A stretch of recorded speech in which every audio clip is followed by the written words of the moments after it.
Okay.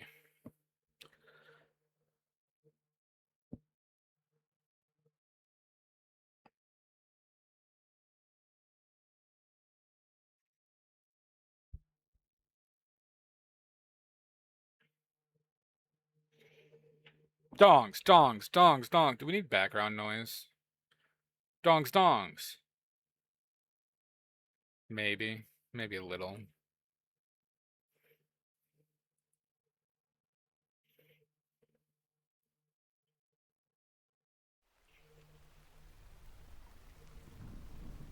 Here I come to save the day. Hi, Cheesy.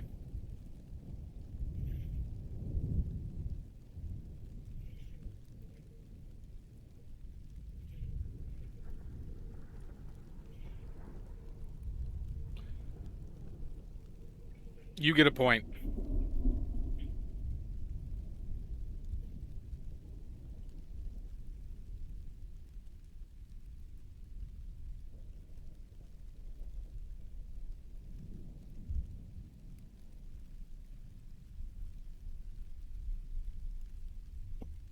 We're just waiting for people to get on in, y'all.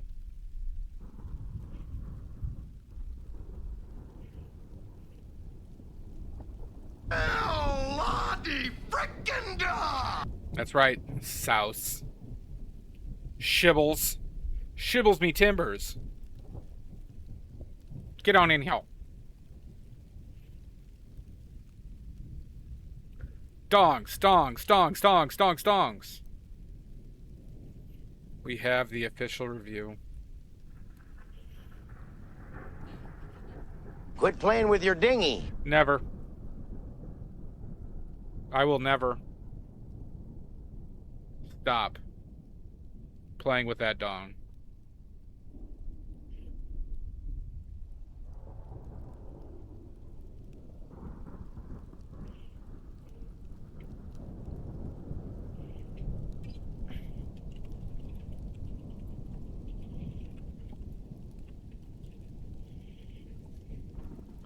Dong, dong, da, dong, dong, dong.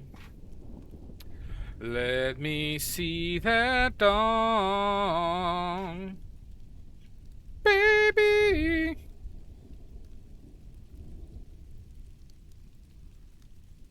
That just doesn't work, huh?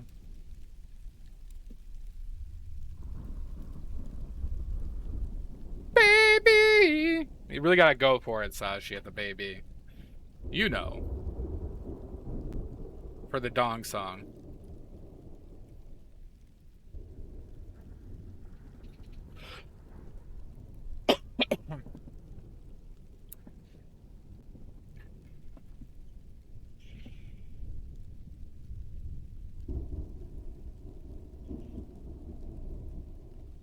Yep. You'll see. Oh, you'll see.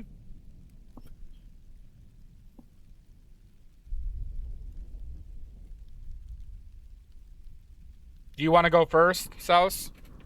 I could prep yours first. Would you like to? You don't want to go first? Okay. I'm waiting for a volunteer for first.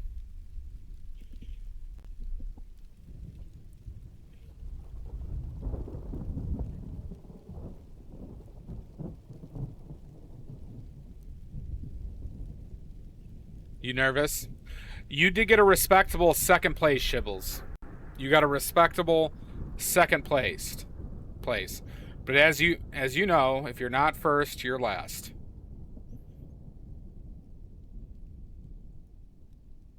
Yeah, Doc God has got some separation today. I was watching it. I was ready to act as the tiebreaker. But who would I have picked?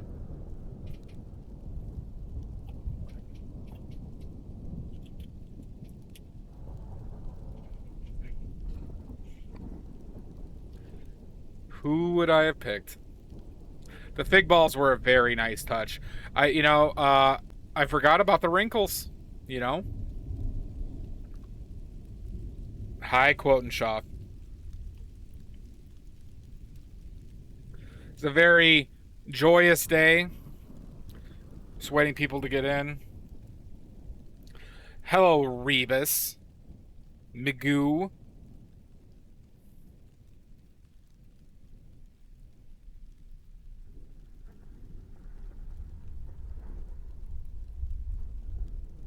Welcome in. Let me see that dawn.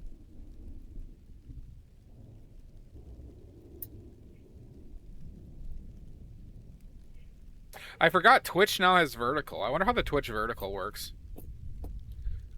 Where is everybody? We need people. I need to be able to do critique. I need people in here to do their critique. Gosh dang it. Well, you have to turn on the notification. You know, you have to watch every minute of every stream. You check Twitch. It says I have 11 people in here right now, so some people got it.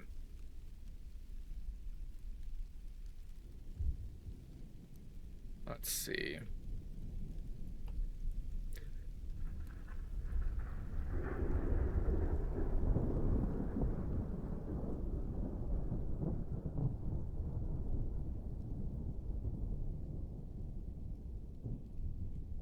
If anybody's in here who...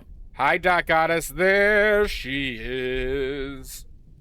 Champion of the universe. There she is.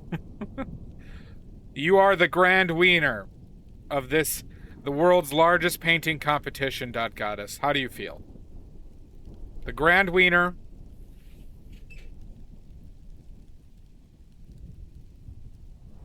Rebus, you gotta stay. There's no getting out. You did get a song. Well, fantastic. You got the $2 billion equivalent prize pool, Dot Goddess.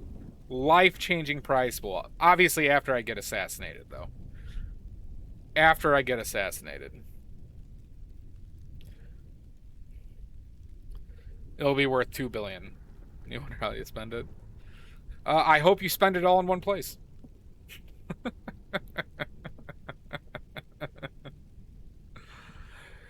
You know, maybe buy yourself an AI data center. Great investment right now. Great investment. Son of a bitch.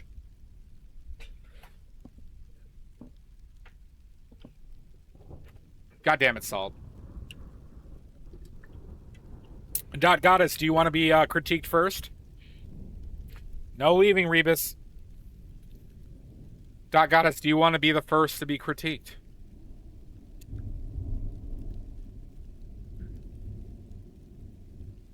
Alright, perfect. I'll start prepping. Alright.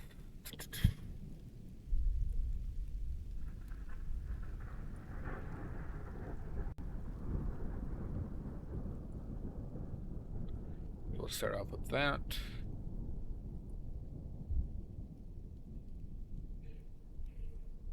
Dawn. Yeah, you might have to change to Dawn Goddess. That's pretty good, actually. I don't know. I never made that connection. I know, Mizu. But it has to be this way.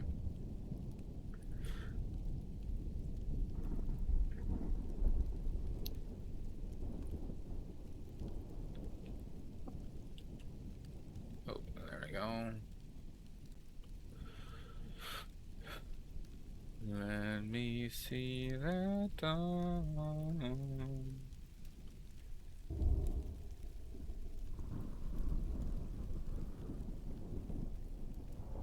Okay. Perfect.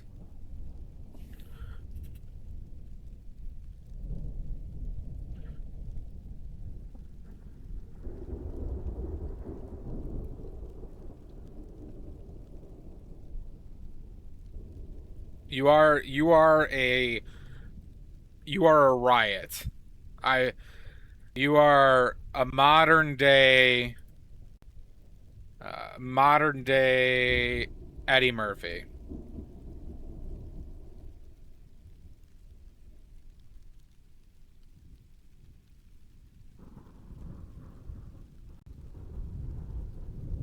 Oh, I see.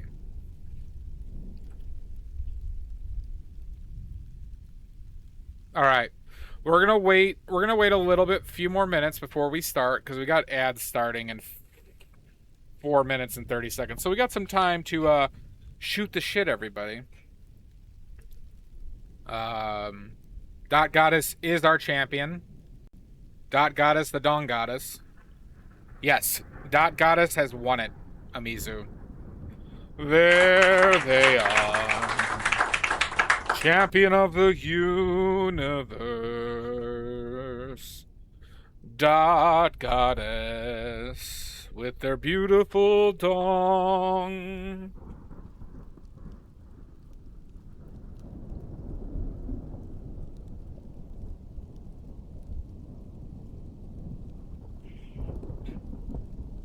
Dot Dong Goddess.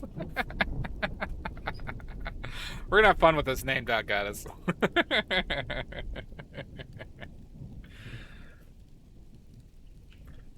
Every famous artist in human history has won a painted dong, so Dot Goddess is your stepping stone.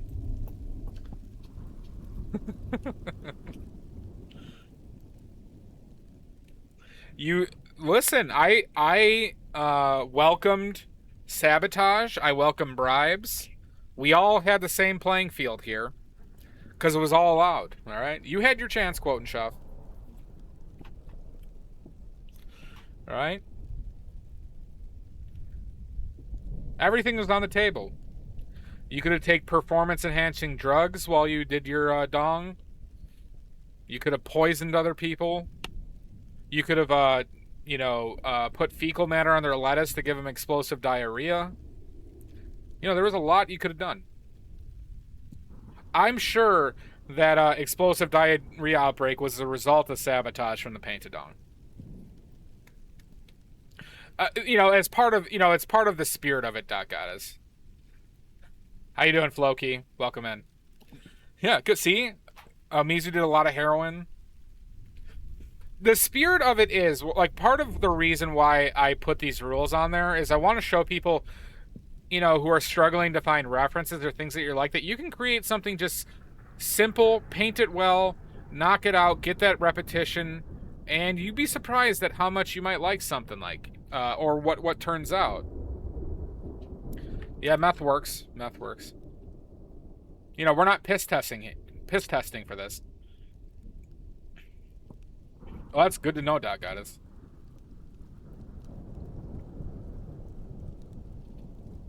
Yeah, see, you should have Cold Shop.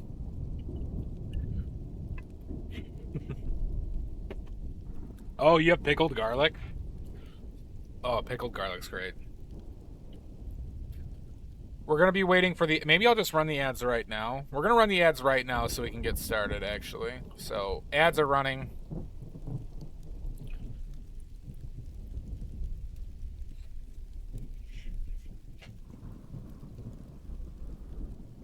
Love a good lacto ferment.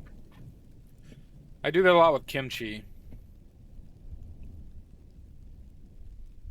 I usually like to do the straight up like salt brine for my cucumbers though, instead of a true lacto fermentation. Did you, Loki? Puppies? What puppies? Is that what your commercial is?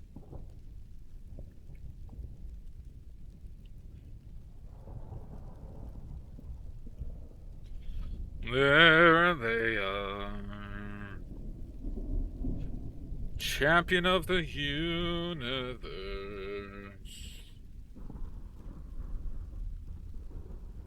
That's awesome, Floki.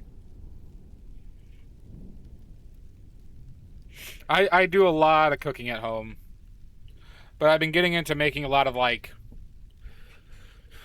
I make my own pickles. I make my own kimchi, cucumber pickles. I've done some pickled jalapenos before. I want to do some of the Southeast Asian pickles with chilies and ginger. Like more Szechuan.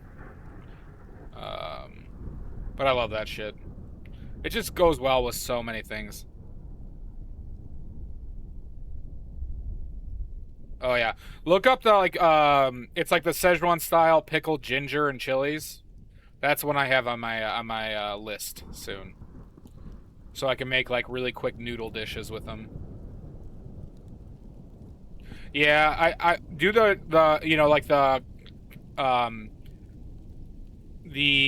Korean chili powder one.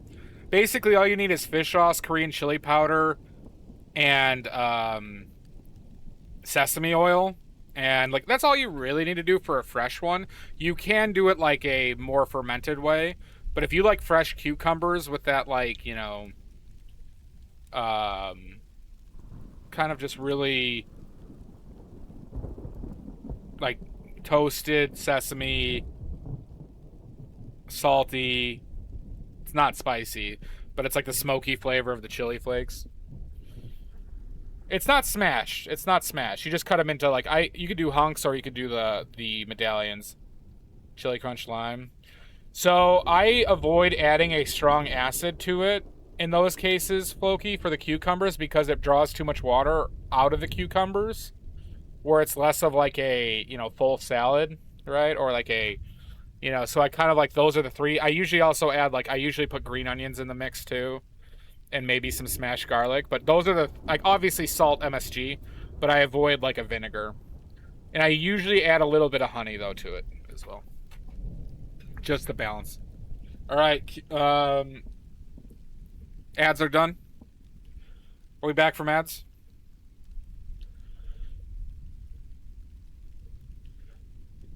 Dawn Goddess. Okay, yeah, you're here. Good. All right, shall we start this review? Was this Oils Goddess? Yeah, that's the I do that too, Floki. I do that too. This is Oils? Okay. Perfect. All right. So, let's start off with, well, and this is the championship piece. Let's start off with the composition. All right. So, things that are very good about the competition. Obviously, fun, good use of because that's turmeric, right? That's a turmeric root. And figs.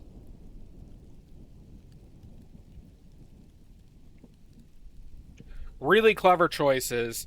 You know what? You really captured the wrinkles of the balls with those figs. Great work. And frankly, the root, surprisingly dong shaped. All right. I think this is a very clever composition. I like the herbs as well. The bunny and the rock, great additions just as a whole. Love the composition. So let's talk about things that. All right, let's talk about, we're talking about good things first, or the things that I think were very well done. I think your color contrast, your colors and your choices to lean into colors, especially in the shadows, you kept the shadows warm, which is a very good thing within the figs and the turmeric, right? You weren't going to like a black or a desaturated. You leaned more into saturation. I see burnt umber, but with some like red or orange mixed in for those shadows. And you kept that relationship very good, and it brings a lot of realism to it, right? You never went into like a blue, like with these things, because I think your light was at most neutral. I don't think it was warm. Sorry, I don't think it was cold. I'd be very surprised if it was cold lighting. But, I think it was a neutral light.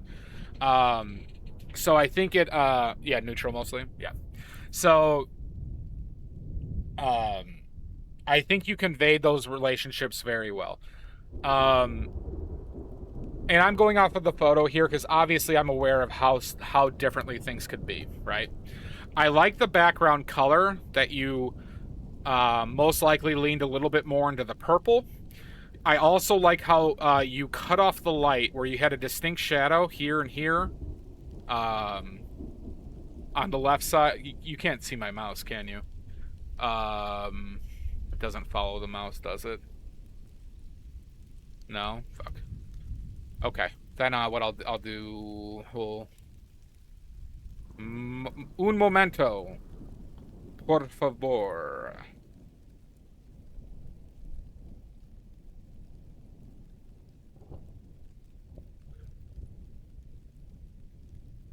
Oh my God. Ooh, give me a second. Where's the brush size on this shit? Oh, it's right here. Sliders. Okay, so I like the distinct shadows here and here, right? And this visual effect difference from, you know, the light here, right? I think that really helps with this composition. Even going into the light in the corner, this might have benefited from being a little bit darker in this region and pronouncing the distinct line of the corner, even though it's not that important. Hola! Okay. Fire the nuclear weapons! Oh my god, raid!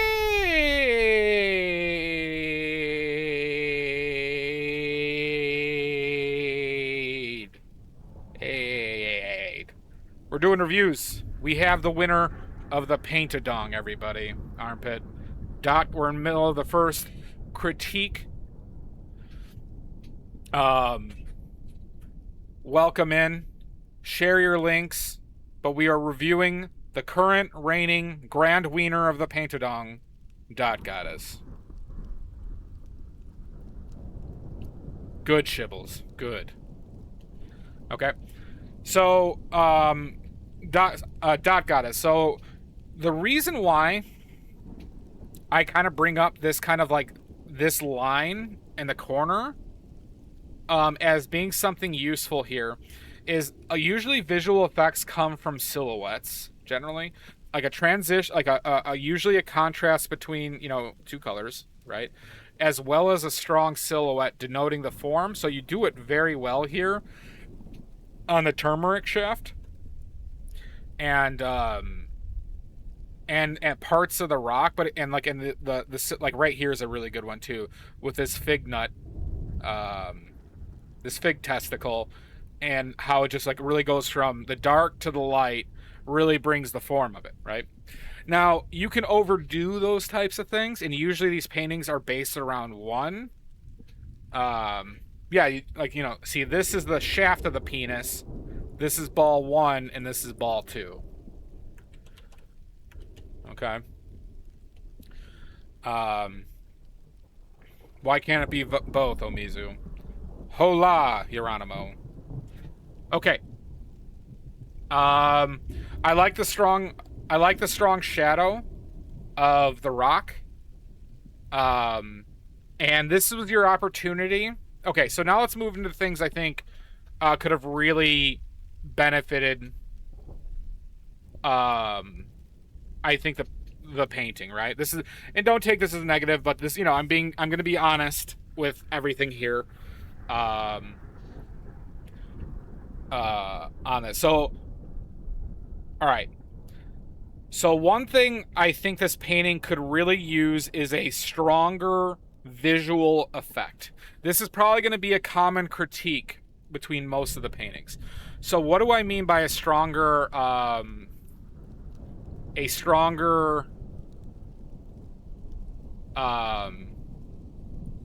visual effect is, so where is the strongest, brightest point of light? We have it at the top. I'm gonna try and emulate the color. So you kind of have that color, and and on the photo, it kind of comes around. Let's make it a little smaller. Comes around the let's redo that one. Kind of comes down the edge like this, right? What you could have done is, right, emphasize that difference and contrast a little bit more, and gone into a more distinct color but brighter. So maybe lean it more into yellow, right, for a couple additional marks. Mia and Mia, and right, Mia maybe, like one tiny one right over there, right? And you could have also brought down the shadow on the right side of the shaft, the penis shaft. Let's see, what color do I want to go? Sorry, I'm picking colors.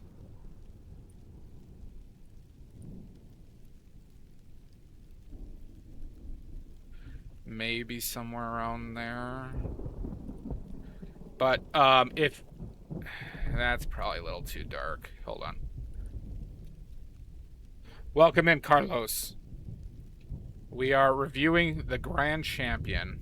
So maybe leaning a little bit saturation, but if right, you had kind of a note on the sides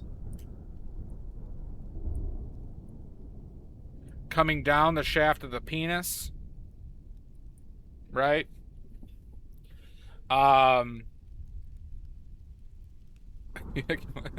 That's true. The other thing that really stands out is, I think, well, based on the photo, it's hard to say. I think some smaller notes of green in this, what I assume is a jizz explosion from the turmeric shaft, into a bluish green in certain spots.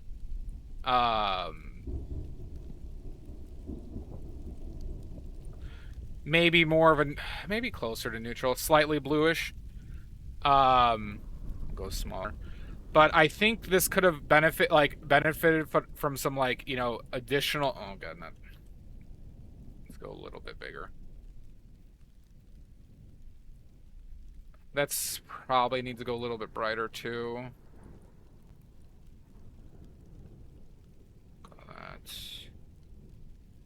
But a few more of them, that really brings a little bit more saturation in there. I didn't do a good job sketching of him using a mice. Son of a bitch! Maddie with a 5-bagger. This is bullshit. Right. Okay.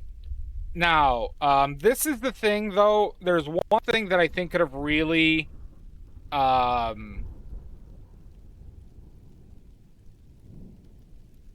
could have really,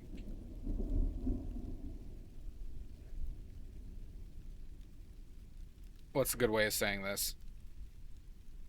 Maybe is brought out cool on the rock, a cooler note on the rock on the front side. This is probably a lot. Let's desaturate it more. There we go. So leaning into like a blue purple. I get what you're saying. Yeah, I think like the composition is, like I said, very good. I think it comes across a little bit warm overall, where like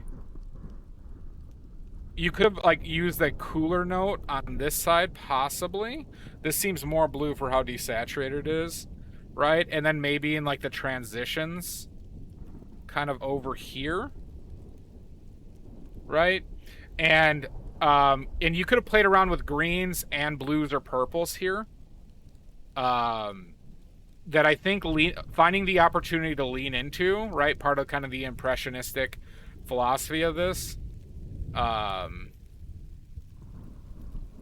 You know, like putting little spots of it in places, and then, but more desaturated than what I have right now.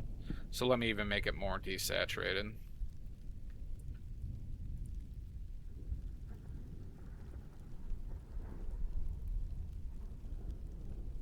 Right? Where it's just the hint to the other side. Are you guys having problems hearing me?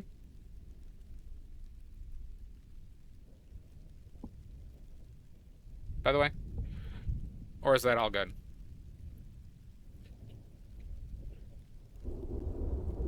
We always do. Good. Good. Okay. Then the other opportunity, Dot Goddess, is you could have pushed the darks darker. Let's go even darker. In portions of this. In the corner. And create a value-based. Not the whole way, but just like in portions of it.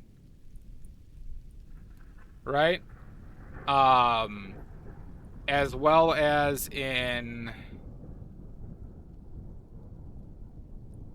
maybe somewhere around there. Nope.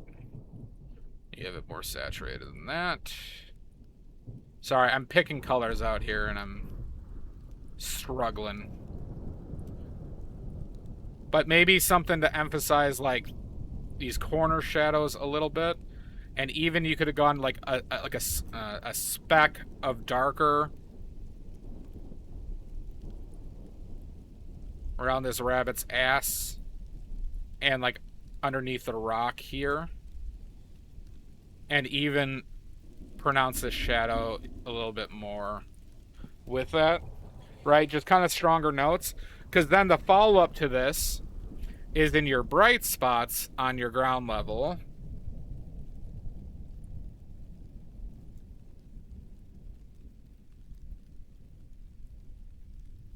You could have put a little hint of this, like, in places. And just kind of, like, amped up things a little bit in places. Right? To create that stronger like the strongest visual effect, because, like, you know, even going like somewhere approaching white,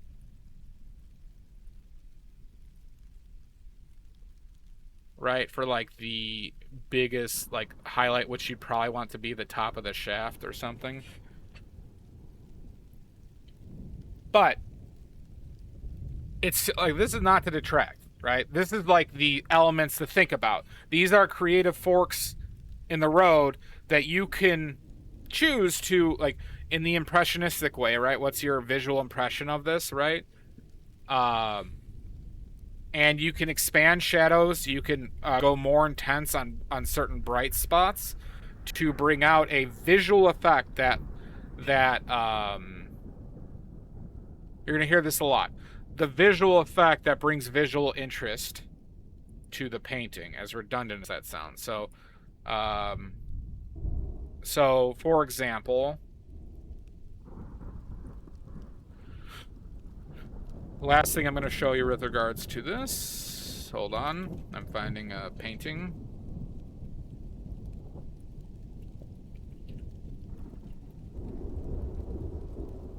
Give me a minute.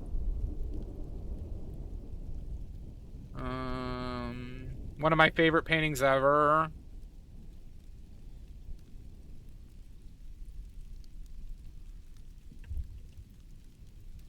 Okay. All right, one of my favorite paintings ever. Dot Goddess 1 faded.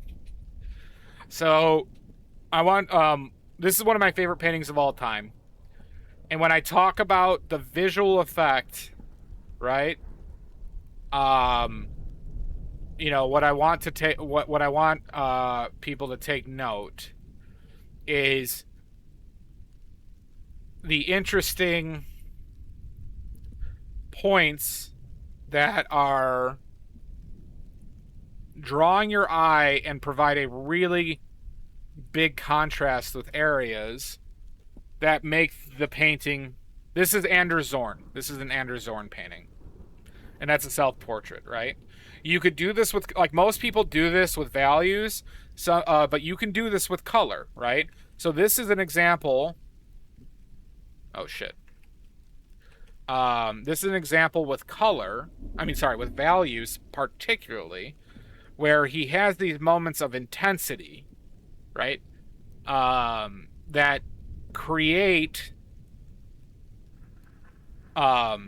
something that draws your eyes, or a level of intensity to it. Notice the red in the ear, right? We can zoom in. How red this ear gets, right? And look at how broad those brush strokes are. That's pretty much straight, like almost straight vermilion on the left here. And look at how he goes to basically black from mid-tone very bright right here in the eye, right? These are elements that bring a lot of interest, while maintaining realism, mind you, right? That things are worthy of exploring, but it's great when selective. I'll bring one more example to the visual effect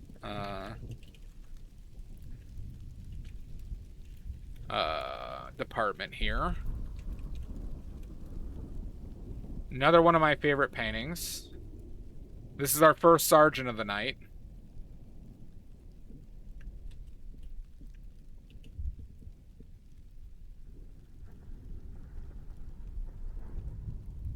Okay.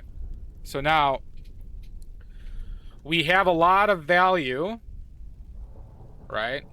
We have a lot of value difference. Think about this white on this guitar, the white on the dress, straight into a black silhouette, right?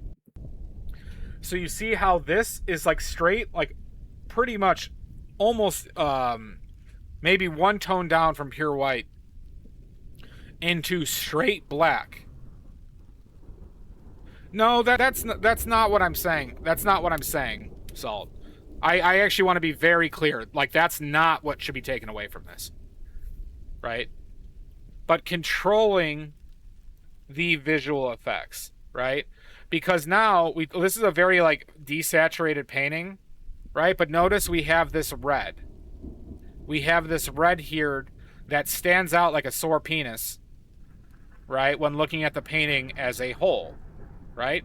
The two things that stand out the most, this white dress, maybe this arm, this bright on the guitar, and this red, right? That's a visual effect. That is creating something that draws the eye, creates like something very visually intriguing.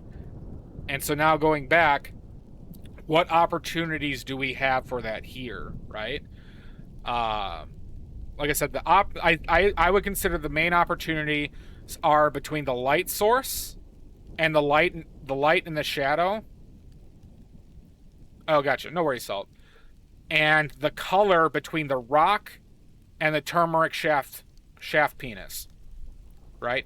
But you could also, the green, right? You could argue that you could have done a strong visual contrast between the green and the red, right? Really lean into the red of the turmeric.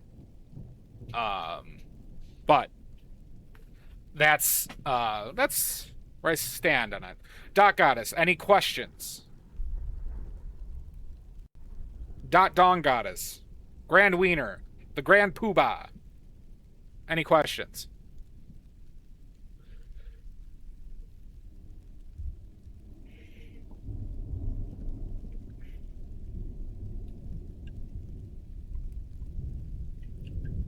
And once again, none of these are negative, but I'm my goal here is to be straightforward. This is how I offer critique. Okay? That's why I ask for consent. Wonderful piece. Love the setup. You executed the detail very well. As well as keeping it kind of abstract in parts that really do convey, though, the realism of it. So congratulations once again.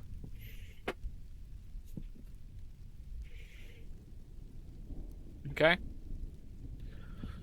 Who wants to go next?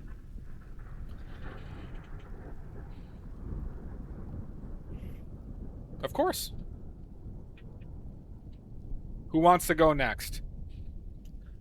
Who's the next victim? All right, Shibbles, you're next. The second place wiener. Are you fine with that, Shibbles? Do you want Ollie to go first, or do you have to go as well? I know it's late for you, Shibbles. Son of a bitch! No. Ollie said, how much longer do you got, Ollie? Oh, your dong's gonna get drawn on, Omizu. Do you not want drawn on? I mean, if you don't want the drawing on there, I just use it to show examples. Okay, Ollie. All right, we're doing souse.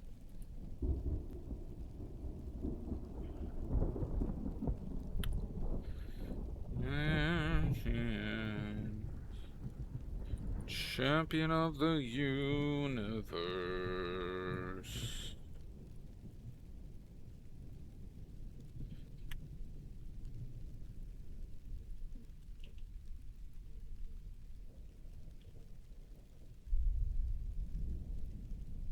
Okay.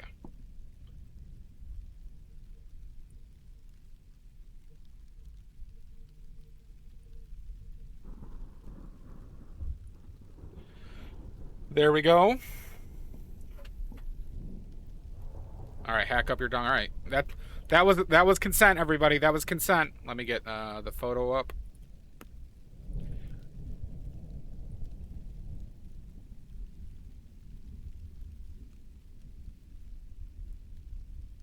All right. Good. Good.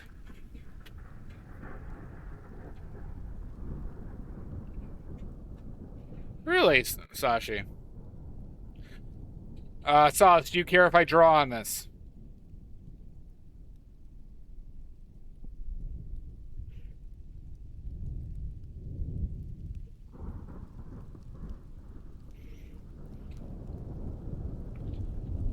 All right, we're gonna draw over that dong. Okay. All right. So, Shibbles, awesome concept. Love the idea. Love the execution. Okay. I like the color choices as far as the contrast in which you choose, and the shadow. The shadow, great idea, and the hand. You know, what it looks like to me, a hand really cupping the balls. Right? We love a good ball cup here, right? Yeah, cupping those balls. So things that I think are very good. Once again, I like the color choices for your contrast points. Composition extremely creative. What's it? Not, using the elements in an extremely creative way. Right? So if we lean into this penis, cradling, leveling, we're going to talk about the visual effect again, right? So, because I was watching you paint this a bit, get real close. I do like the texture here too.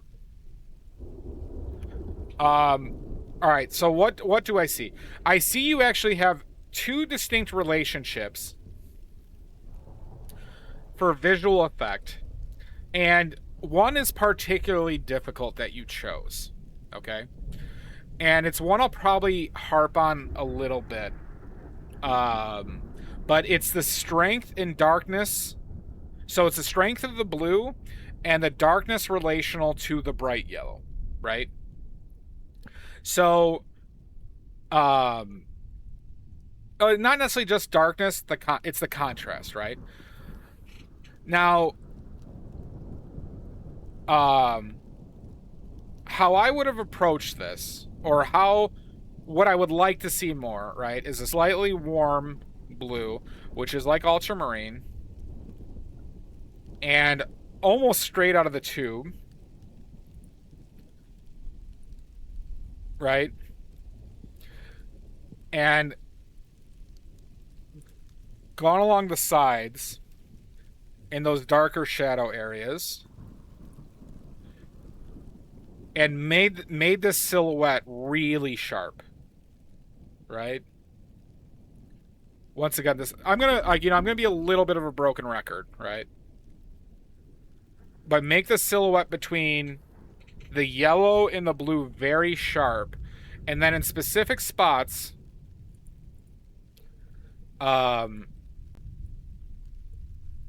you go a little bit darker,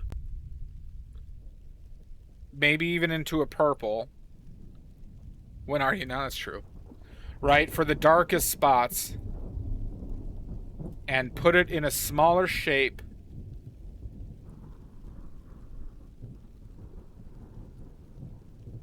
Right next to it. And then in a very tiniest spot, you basically go close to black.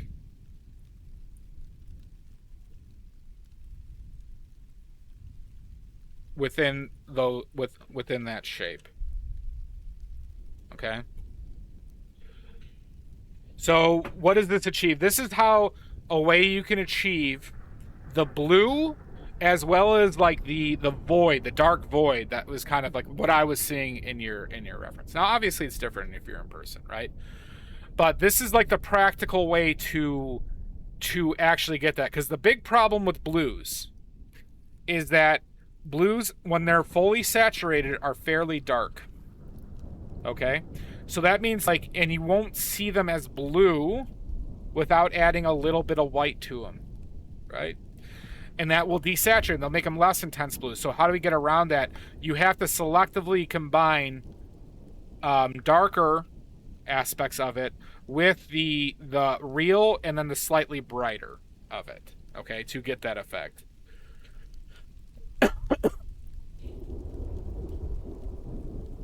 I do like that too. That's a good note. I did cover it up here, but that is a good note that you had. Okay, so now how does this relate here? So now on your yellow, yeah, that makes sense, Shibbles. I would have leaned into the warmer side of the blue instead of the colder. Why? Because of the yellow. You hit the yellow note pretty well, and I probably would have gone for like a bright, slightly warm yellow, and gone as bright as the tube allowed, and just done like a singular mark in like certain areas. At like the most specific intensities that you saw. You don't need big marks there, right? And then you could have mixed a little bit of white into it.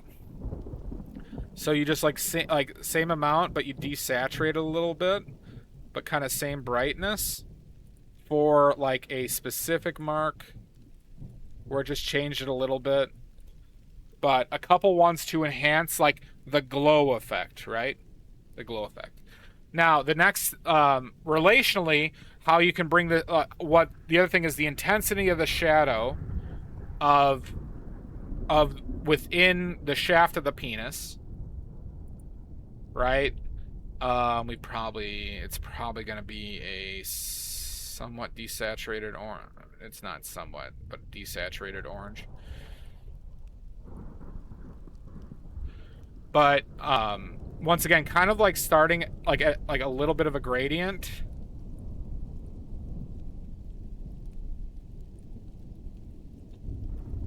Maybe not orange. Got to be more yellow, dark yellow.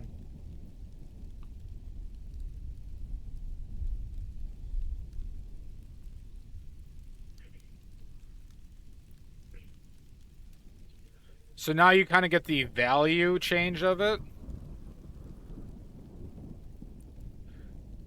And on the fingers cupping the balls. But remember, it's not covering up the entire thing, right? It's portions of intensity. And you could bring this lower, or darker, I should say, while keeping like a similar color.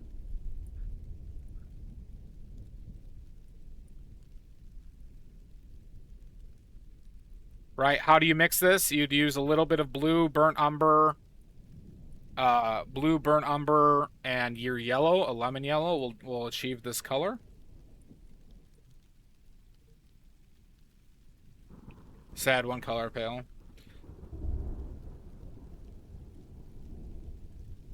Yeah, I get that. This is kind of like one of those things where you like confident brushstrokes above the layer is how you kind of have to do it to achieve this, right? It's one of those things that kind of comes with the experience of, of painting, because I think this hand comes like right there.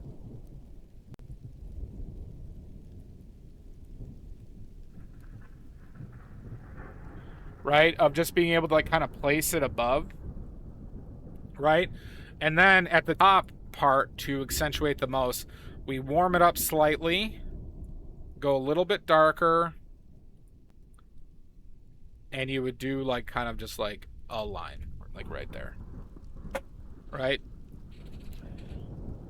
So badly cleaning company, it is not, but these are things, right, accentuating those visual differences that strike the eye, that like attack you, right? And it's a combination of color, right? How we execute the color,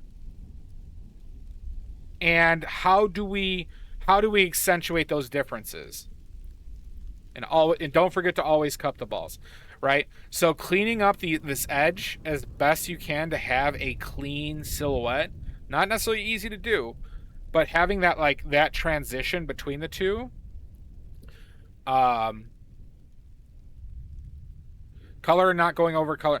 Well, so it's like, so for example, Shibbles, you have the basis for this yellow, for this light effect. You have a desaturated, like paler yellow, right? Probably kind of looked like somewhere in this range, maybe more desaturated, right?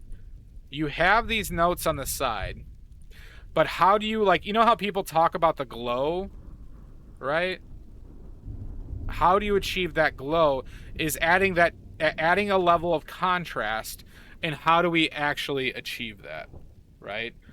And it's by playing around with the levers of like, okay, so the best glow is going to be usually paint out of the tube, and usually a bright lemon yellow or a bright white could do that, because you could even, in this situation, have gone to just, you know, almost pure white for a single point. Once again, similar to what Dawn Goddess had, right? To really really kind of go for it, right? At the certain points, especially because you have this dark over here, right? Because if we zoom out on this, right, you'll see those like relationships more, right? Think about where you're viewing it from as well, right? So if you're viewing it from far away, notice how like you see blue and you see it go dark. You see yellow, you see its intense yellow, but you don't necessarily see the marks, right? Don't get hung up on the individual marks or smoothing it out, right? Think about what the overall effect of what you're doing together works towards, right?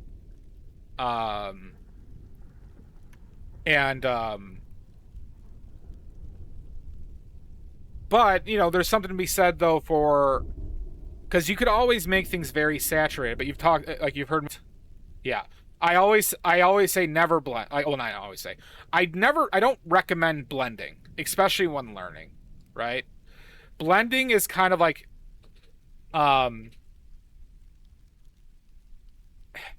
What's a good way of saying this?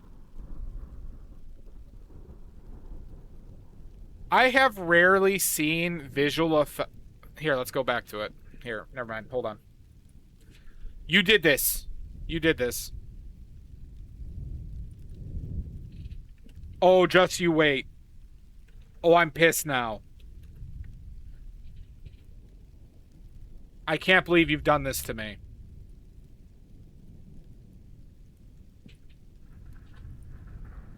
All right. This painting's at the Chicago Art Institute.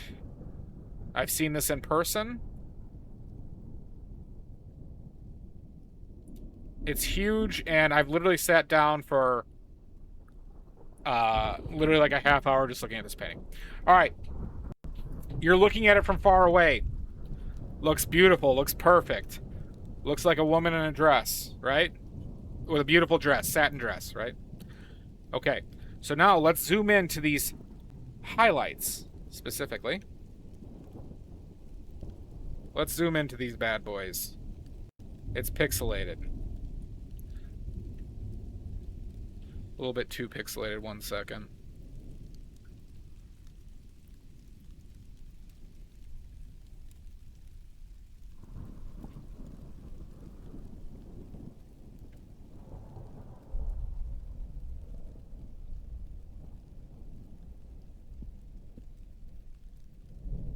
Yep, that if you didn't know, Sargent was all pixel art. Hopefully this one's more high def.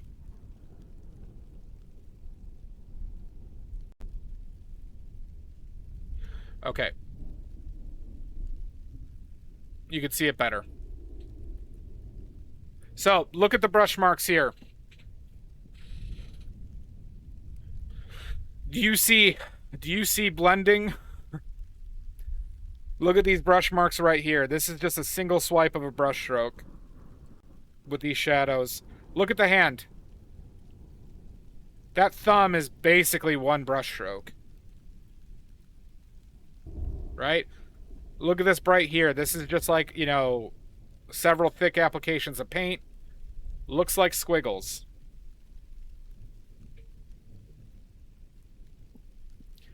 I mean, look at the, I mean, you know, we can,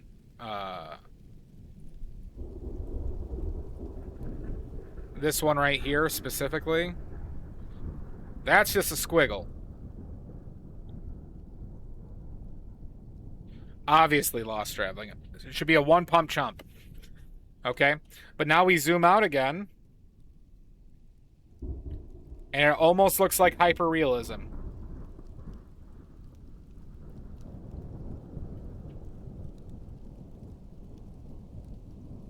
Right?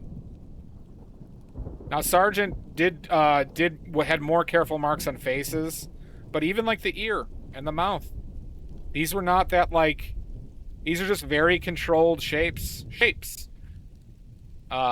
He generally did have to do more on the skin though, on blending. But the dresses is where this shit really comes out, right? Once again, you see how basic those brushstrokes look. So keep that in mind. A confident brushstroke without blending can achieve so much. And maybe make that like a exercise for yourself, Shibbles. Right? Do you know what the best way to kind of teach yourself this is? Who wants to know how to teach themselves this? No, it's not just practice, Salt. It's a specific type of practice. Shibbles, use your biggest brush you can on a small canvas. You can only use the big brush. You can only use the big brush. Physically limit your ability to paint detail. And go for it. Well, don't even focus on less strokes. Just use the big brush and tiny canvas. Just do that. And like, you know, pick a face or pick something that actually has detail, but don't allow yourself to use that tiny brush.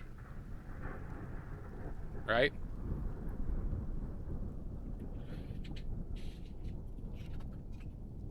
There are other things, but that's the most basic one, like, that you can practice that with. Right?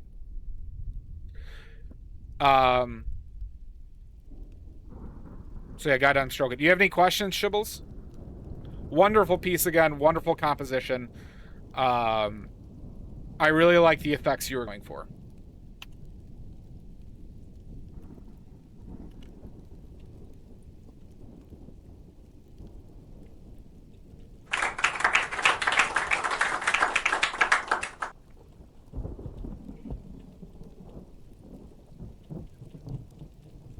I guess it has a limit to its undo. Well, feel free if you have follow-up questions. I'll answer the questions, yo. Don't hesitate to contact me if you have questions regarding critique, or you want me to critique something. I offer that up freely. If you're like, hey, can I have some hot thoughts on this or anything? I'm more than willing.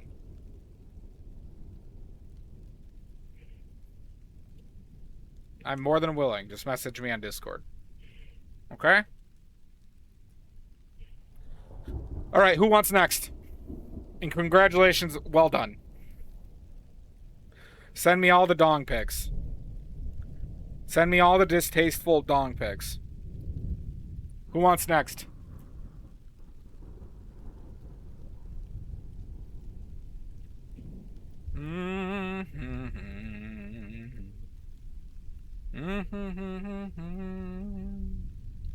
That's how fast I get through these, Ollie. We have Omizu. Ollie, what time are you going to be gone? How much time do you have?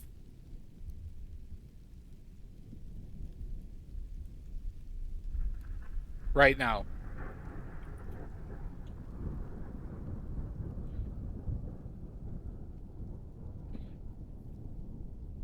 But we have Omizu volunteering.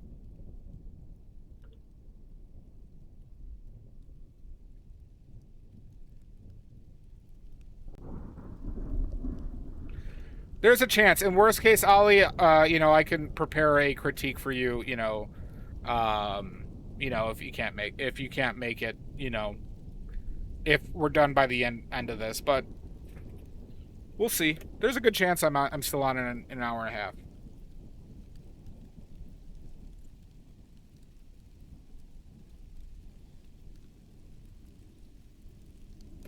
Yeah. Good. All right. Omizu's next.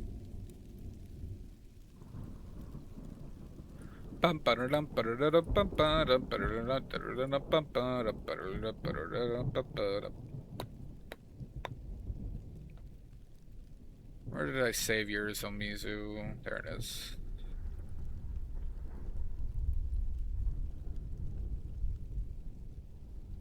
All right.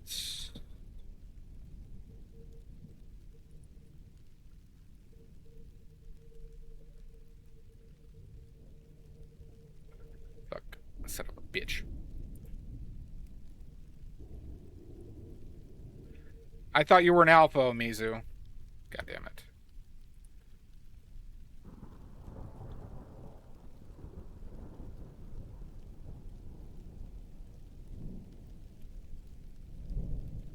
All right.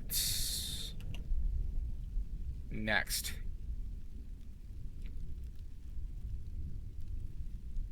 Let's try and line that up.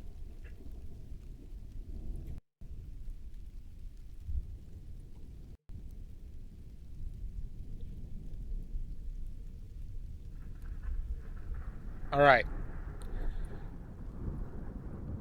Let's talk about the good things first. Hold the shift key.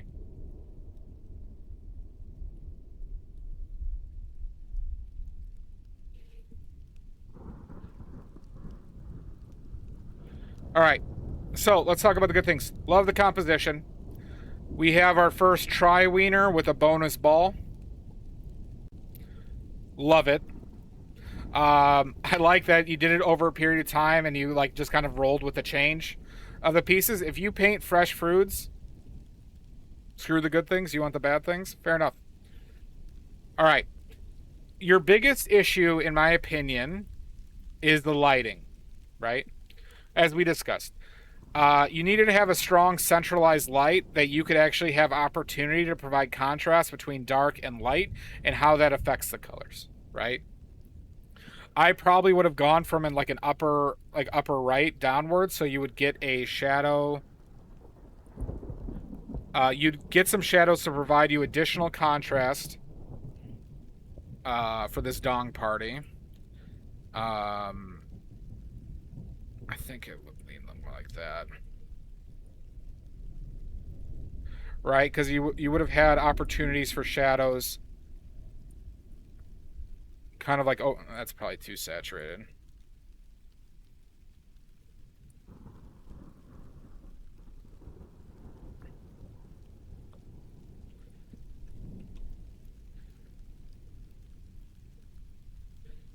Right, providing if you came from the top right, you would have had opportunities to get some interesting shadows because you had varying colors around here, including some like darker reds from the plate.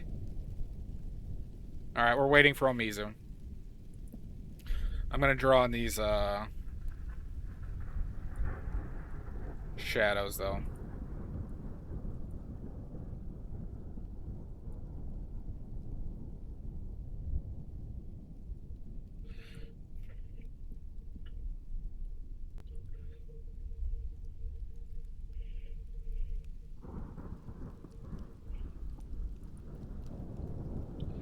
Right? So you get light from above. It allows you to explore. The shadows probably would have been down here a little bit. And it would have brought out... Oh, the co-pilot shit? Yeah. It would have brought a lot of contrast to different places, right? In addition to having some variance in the background. Everyone has cried so far, Silvergrades. Everyone has cried so far. So that would be my first note, because, you know, as I'm like putting this in, you can kind of see the opportunities to, for color variation that you would have gotten in certain areas, and you could choose to lean in those colors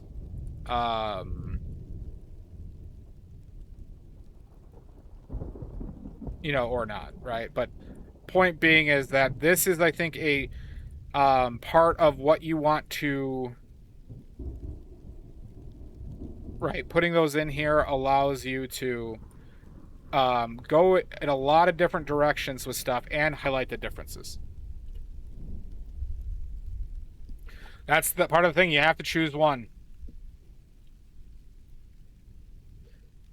They said they'll never watch it again. Yeah, and I'm not going to harp on it too much. But you know, it's kind of showing you the opportunity, right? So like on the lemon one, for example, even the lemon, right? Using a paint like straight from the tube, right? For like you know, getting the highlight. And then kind of going like you know, you could even go like a desaturated green for the highlight in a small area. Probably needed to be brighter.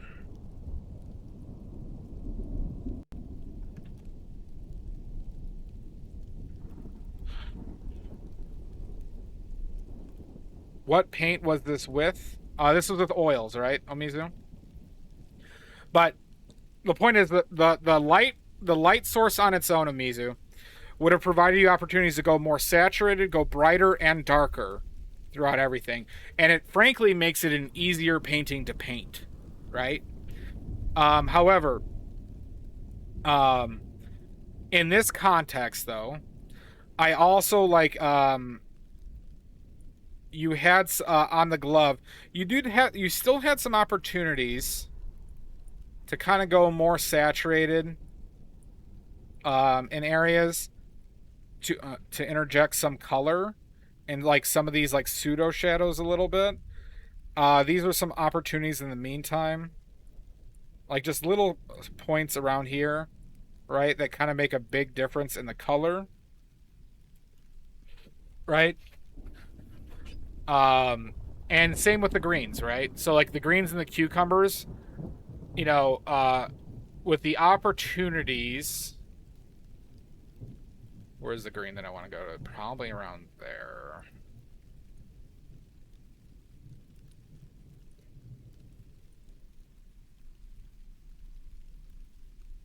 A little bit darker. But interjecting some, maybe even darker. And a little bit more desaturated. But higher on the desaturation level, because I think that the colors got a little bit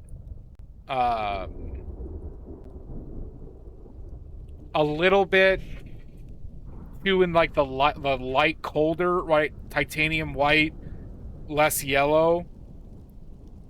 Yeah, that glove is kind of tough. There are so many good ones, Silver Grains. But like, right, it's what are our opportunities to identifying the creative opportunity with changing light, changing setups, like, right? Why are shadows good in these things, right? Because they provide another opportunity, right, to create that visual aspect, right? In that dancing painting with Sargent, right? He went straight black to like basically white, right? He created an opportunity within his setup to create these situations that could be very visually important and grabbing, right? And, you know, obviously there's points where it's too much. And I think you executed the details fairly well. Like your control within this like limited range, this gamut range for each of these things, I think you controlled very well. I do think like the mold spots that you had on here could have been more distinct, and I think you stayed in cold white when I think you needed to push it more like into a desaturated yellow orange, like a warm yellow, for these mold spots. Armpit, thank you for the raid, bud. But I think finding a way to make those a little bit more pronounced, because I think they mixed in a little bit.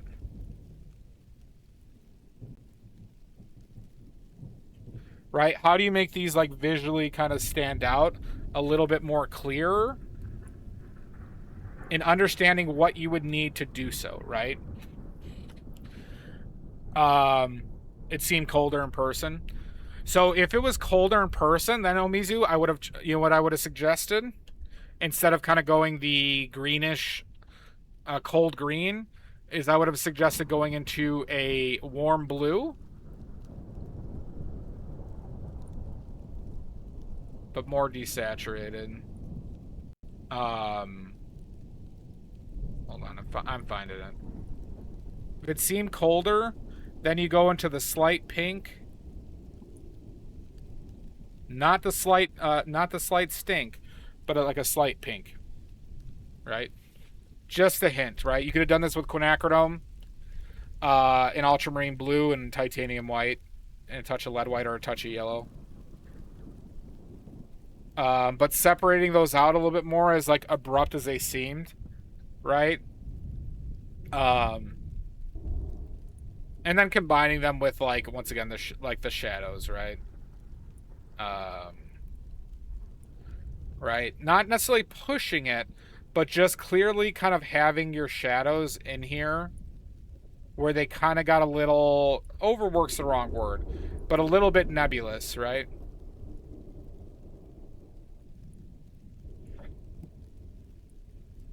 Are elements that like, but not like outlining, not separation, right? Identifying the shadows and really keeping them strong and laid in there. Surrender this light pink.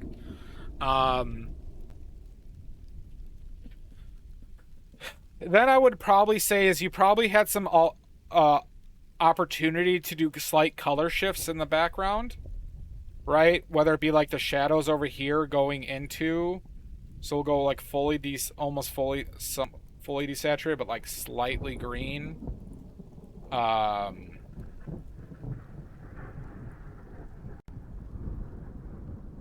Maybe even more desaturated than that.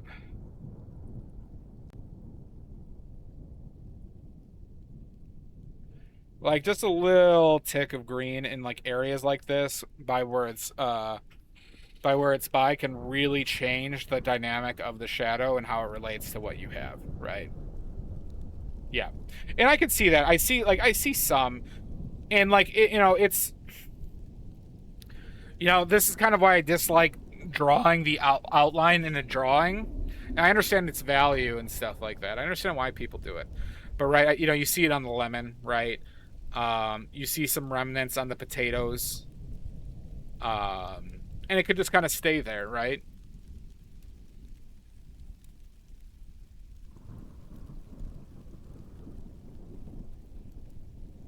We can do yours next, Ollie, if you want.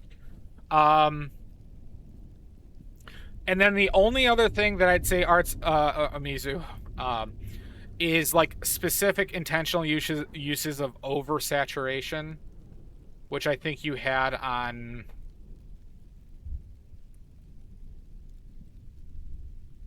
the plum. I believe these are plums, right? But just like a certain note of higher saturation.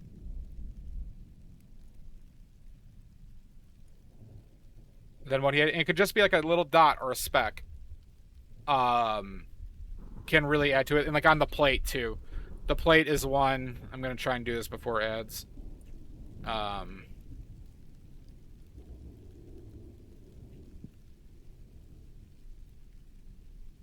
Can really change how you see the plate, which is two little marks there, right? Something like that. Specific uses of little saturation can really bring the color as a whole together, and you see it. Because now, look at how much more yellow that lemon looks with those little spots I added. And yeah.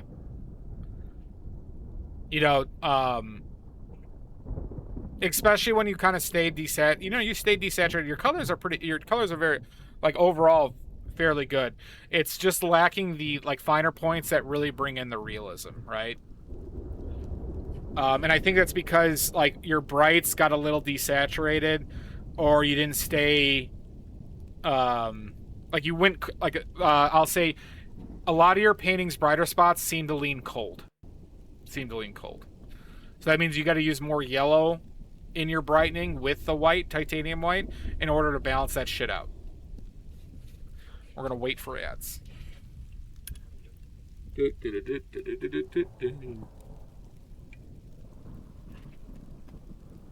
don't know if Omizu can hear me right now. Omizu, can you hear me?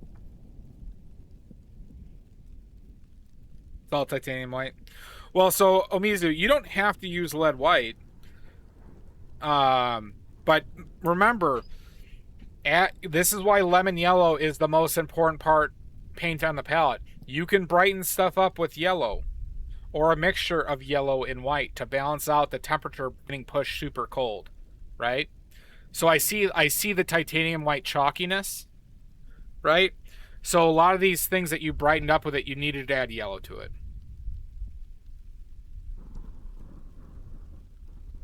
Yeah, well, you have the lemon yellow though, Mizu, right?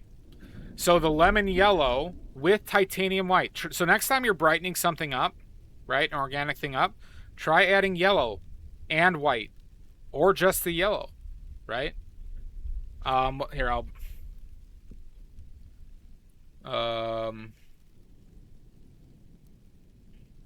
what's a good example for this?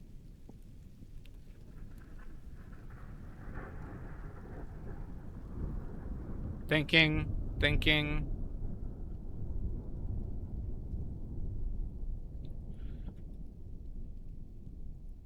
Let's see if I have a previous painting that's good for it.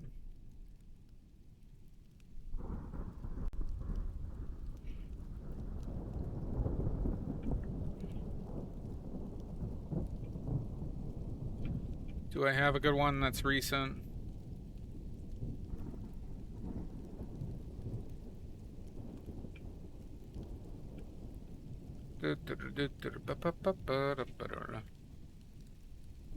Yeah, here we go.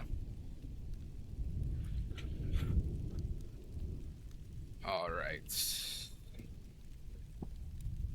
So Mizu, on my breakfast at Tiffany's Denny's, right, I have things that I brightened up with yellow, but I also had things that I brightened up with a mixture of yellow and white. Specifically this jacket, right? Notice how the jacket doesn't necessarily have like the chalkiness of white. That's because it's a combination of yellow and white. Now that's a beige thing. Zoom in the horn. That's right. Look at all this. Look at how bad this is.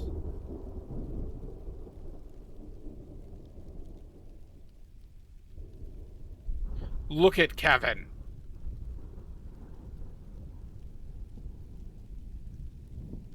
I want everybody to, remember this in their head, okay? This is what's going to be staring at you through the window tonight. This is what's going to be staring at you tonight through the window. I really laid the paint on there pretty thick, huh? That's going to be at your window tonight, everybody.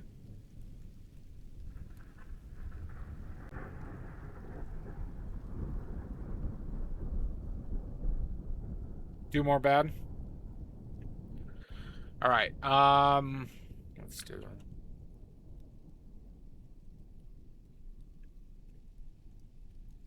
Let's see.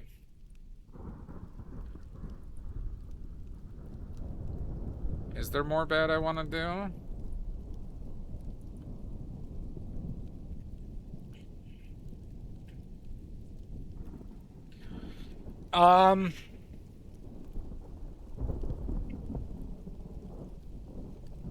I guess, but I think this is part of the light. I think there was a lack of confidence in the color application of color, and but that's like a tough thing, right? Kind of just like doing some, like what I see is here is like you made a lot of brush strokes, you weren't confident in them, and then you tried like mixing them in. Or going over it again, or even wiping it away with the brush. I feel like I see a lot of that, right? Once again, applying a color and letting it lie is such a strong statement that I think this could have like really benefited him, but it's also a complicated painting, right? I would have probably recommend going simpler than this as a whole, but I would like to see more confident application of the color in the shapes. Right? Like if, let's say how many brush strokes this took. I think this could have been done with half the brush strokes that you most likely did, right? Limit the strokes. Once again, right? Yeah, I know you were a little limited on your brushes, right? But, you know, force yourself to use bigger brush strokes and try and really, like, generalize your shapes better, right? Shapes. What's a good example? So let's go to your photo. We're going to bring up your photo in here.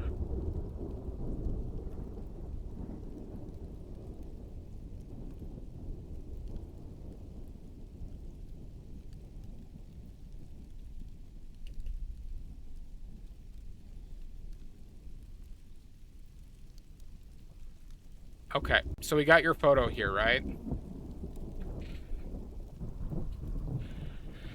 So it's like, what shapes do we actually see? It's really tough. But in the lemon, right, we only really have two. Like on the first passer, right? 2 brush strokes.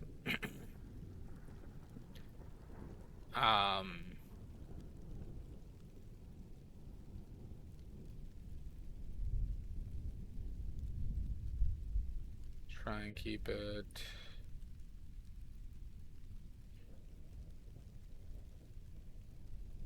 Right, so you break it down into like basically 2 halves. Right, you have the bright side, you have the, and for simplicity's sake, I'm just gonna roll with the same color, but in a darker shape. Right, you just have 2 shapes. Right? Now you could add stuff on top of this, right? But identifying that is a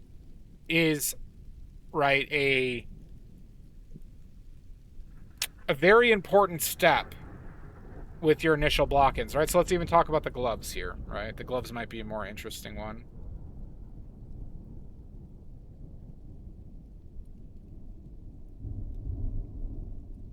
Right, so we have the glove shadows.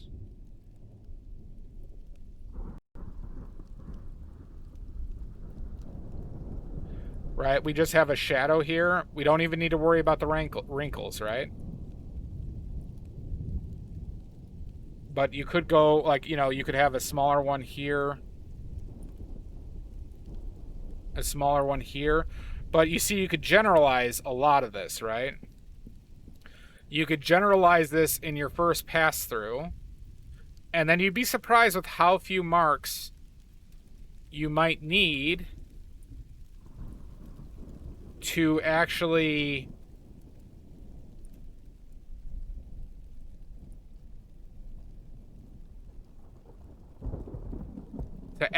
finish this,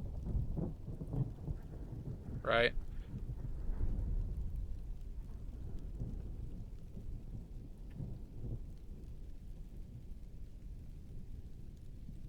So that would be my recommendation on your next oil painting, is really focus on that simplification of the light and the dark, or the mid-tone, like, because it could be 3 different colors. I'm just using 2 here for the sake of simplicity on these 2. The light, if you had stronger lighting, you probably would have a definitive 3, right? But that would be my number one thing. I would say your next painting, right? Simpler, identifiable shapes. Make sense?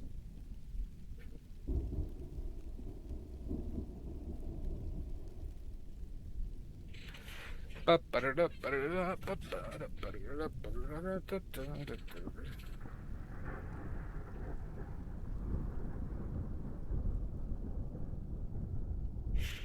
like the mold too. And it was a Tridong. This was a Tridong painting. Yeah. So then how do you ensure that you do it on the next one, right? Think about how you need to trick yourself to do the next one like that. Right? Because sometimes you do need to trick yourself. All right? Ollie, are you here? Congratulations, great piece though. Thank you for participating. And if you want me to look at like future ones, Omizu, don't hesitate to send them my way.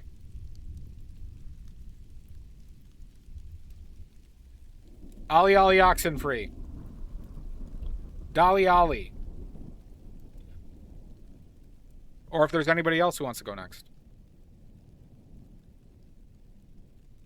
You don't give a shit.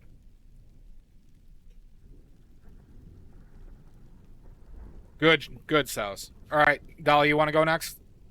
Of course. But you should give a shit, though. Wow. Well, Salt. You're never getting out of it. You'll go next after Dolly? Okay, good. Alright, Dolly's next. Let's get that in meow.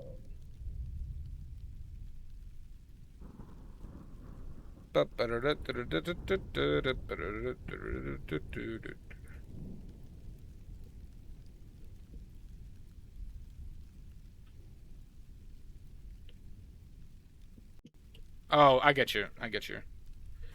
All right.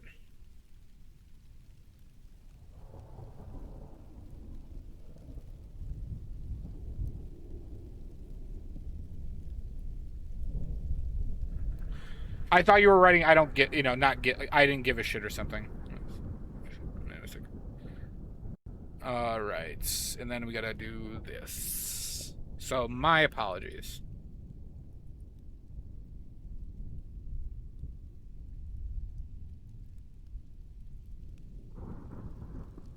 Okay. That updated yet? All right.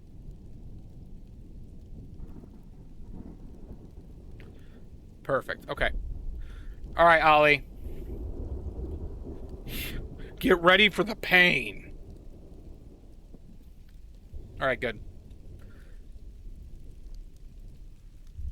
All right. So, I watched you paint this a bit,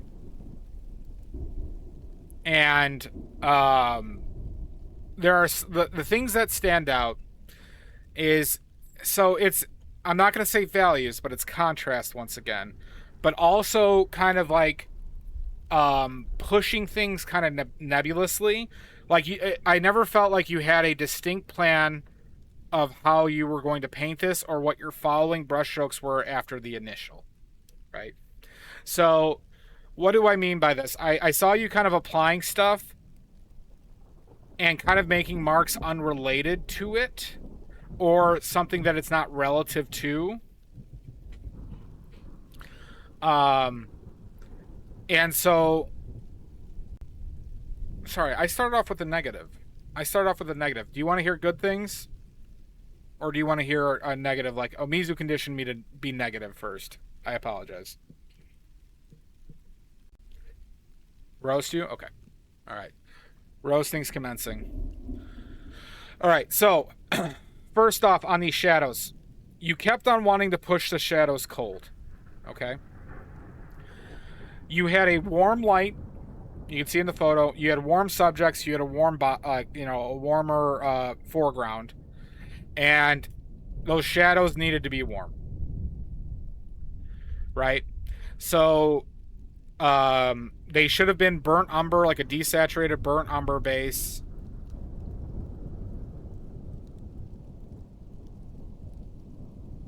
Right, like a desaturated orange yellow.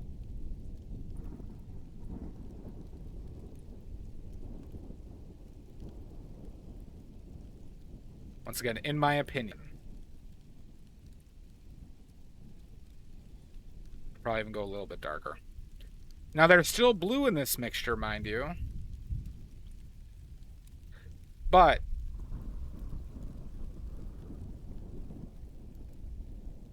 these shadows would have really helped to keep a more cohesive painting, right? By staying in the warm area, right? With this, okay? Even in the shadow, like this, and then like combining it with this shape.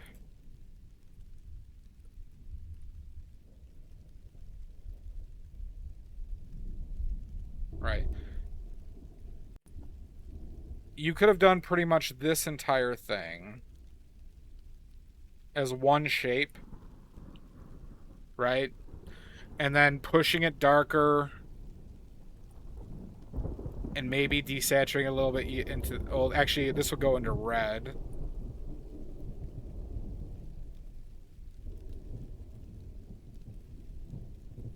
Around here. Okay. That's just how I would have laid in the first shadow, right? You have the shadow near the shaft of the dong that would have been desaturated yellow, but once again, I think you felt compelled to push it into blue. And this is one of the things, like, seeing why does it seem more like, why did that shadow... Yeah, no, the problem... Yeah, I did actually.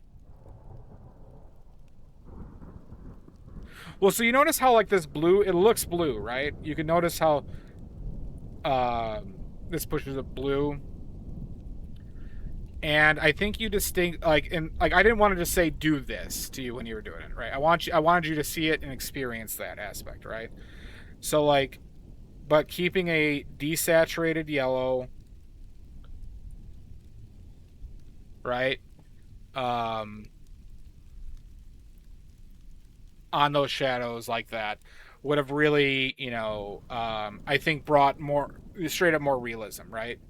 So it's like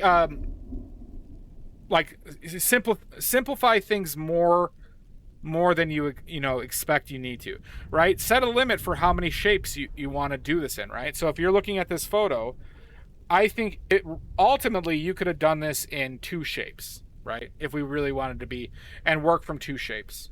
You could have just combined this entire shadow side to the front, the entire front. Yeah. So like, so here, we'll just keep it simple, right? You could have just done essentially one giant shadow, right?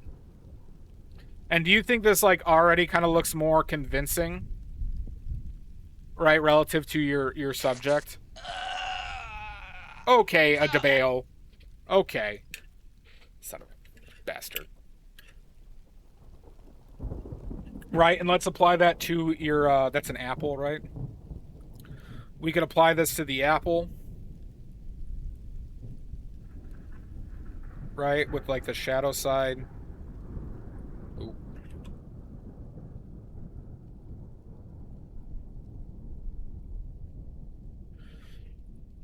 Go a little bit brighter for it, maybe a little bit more saturated.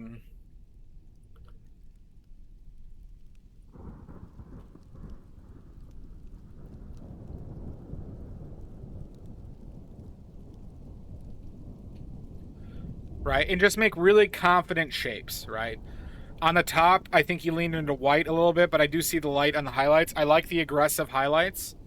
I'm not going to fault you for the top here, except for the shadow in the center going black. I think that was a little bit much, because you notice how that black sticks out like a sore penis? It's because all the light stuff's around it. No, I wouldn't think about it like that. Just know that the colors around you inform you of how you see it. So, like, know that this, like, dark spot at the top of the apple is not that dark. Because when you're seeing it, it's around the bright stuff. That stuff that's mid-tone is going to seem more dark, right? Seem darker than it is. So, like, your brights over here got too bright in a hurry as well, right? In kind of the same way. Like, I probably would have started off more mid-tone-ish on the first shape.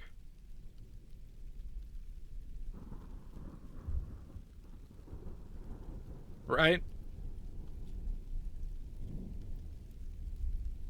And I'll go back to this red here.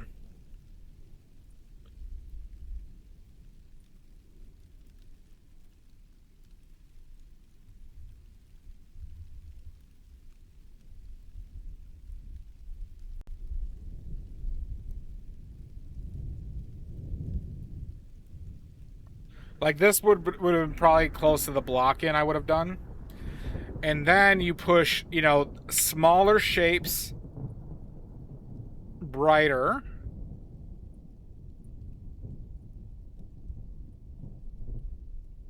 Right? For, like, you know, the rim job. Shapes. Right? But on the shaft and ball of this peni. Right? So now we can go, and I'm looking at it. We see, I think it follows the curve, right? You'd add a shape on top of that.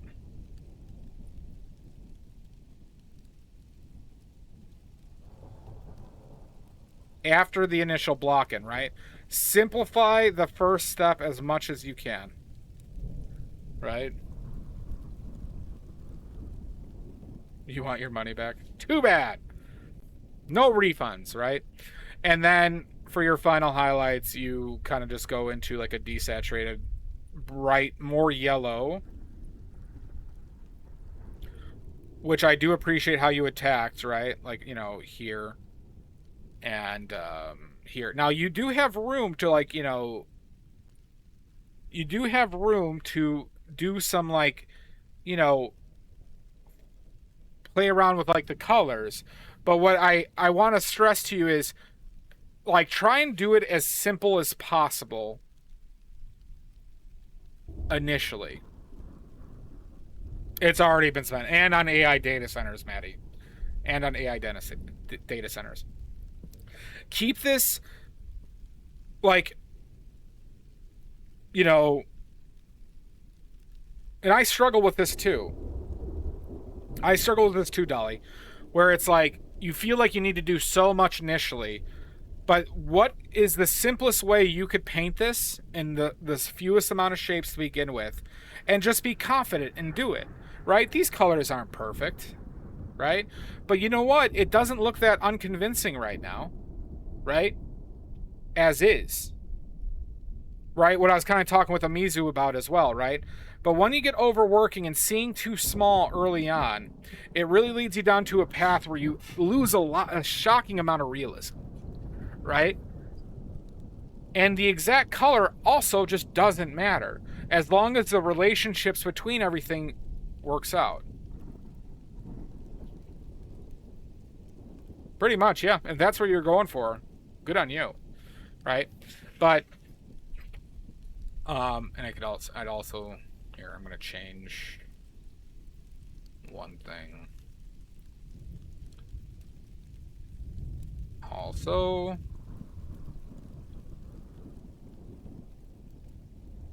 there we go. So, and then you can add the smaller shapes, right? But like, if I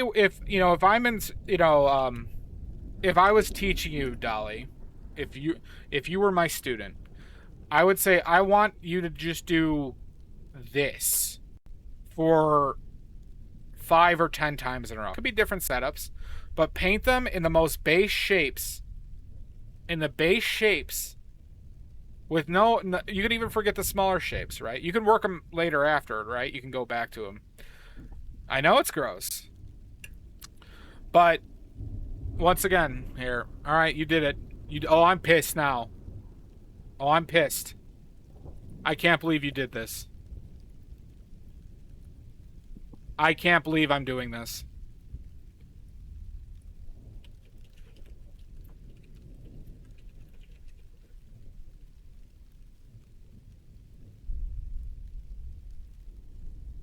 That's true. That is true, Euronymous. Right, Nut.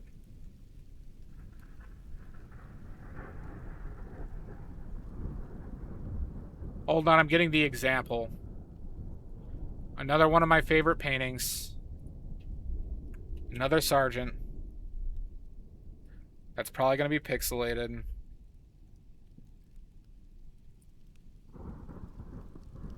Okay. So, Dolly, I want you to see how powerful this is. How powerful this is, okay? We're going to zoom out.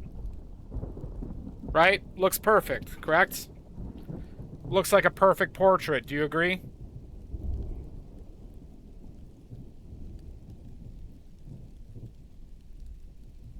We all looking at this? Look at this!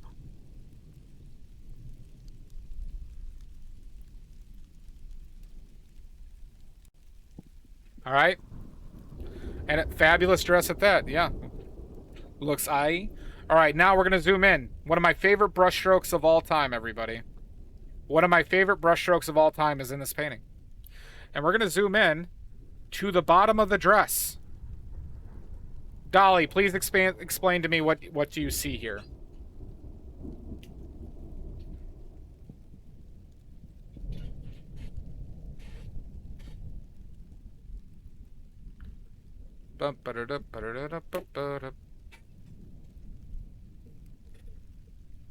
What do you notice about this dress? Yeah. Notice how this dress is basically a flat color. Is basically a flat color, right? Slight variation, but not like that intentional. But then this fucker just went in with like, I count 4 to 5 brush strokes for this shadow. Some conservator at that, right? But you see, this is simple application at the perfect moments, at the perfect areas, lead to just something fucking spectacular. Right? Because the dress is largely done like that. It's up here, too. Flat color. Perfectly placed marks, right? I also love the shadow underneath her lip. It goes green. Not to mention this dog. This dog's great, too. Very much so, Ollie. But I love this fucking painting. I love this painting so much. But this is in premise what he did. I've painted dogs. You like dogs. So don't be afraid to lay in a color larger. Goddamn right. Evil. Evil. Does this make sense, Dolly?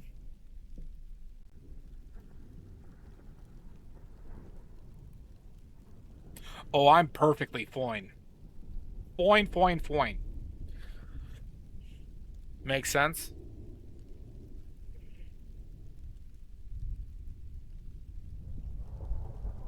Good. I like the setup. Another clever setup. You use the strong light. Great. I do appreciate how aggressive you were, though. It's almost always better to be too aggressive on paintings with color and light than it is to be too, like, if you had to pick one or the other, I'm always picking too aggressive, right? But I would strongly recommend, Dolly, on every single one that you do from life, just make sure you get to this point. Right here, just be aggressive. All right, Dolly, promise. Be aggressive. Dolly, promise me that, okay? Just promise me when you start all your paintings, get to this point. Get to this point and then do whatever the fuck you want. But get to this. And you will see huge improvements. And it's gonna be annoying sometimes. But simplify it like a son of a bitch. Don't even bother with the highlights. Oh my god! If you do this, though, Dolly, you will improve at a magnitude greater rate. Yeah, just get to this point and then go aggressive. Huge. I promise you.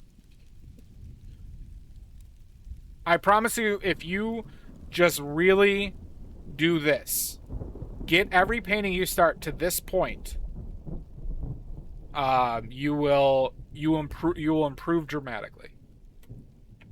That goes for everybody. I've been lifting weights and doing cocaine all day! You have kids. Jesus. All right. Satisfied? I know I always left satisfied and smiling.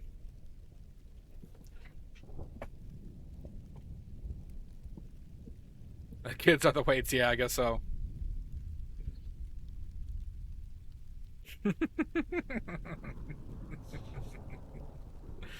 Do you have any questions?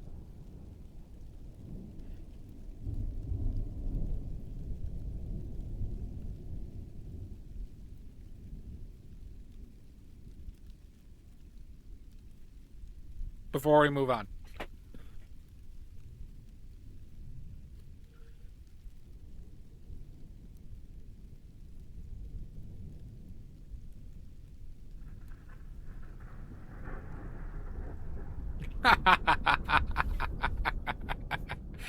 I appreciate your passion. You have a great passion for the things you do. It's very nice to see when somebody takes something seriously, wants to get better, and is putting effort into it. So well done. How do I fix a drywall? You need putty, and usually a patch. Did you punch it like a man?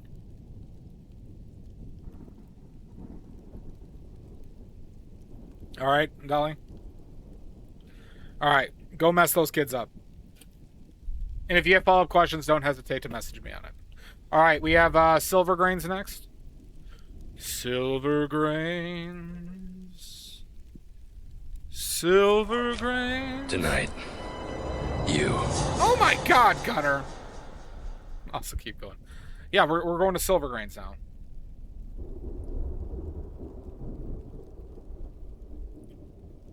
And you're the best person at chess I've ever seen.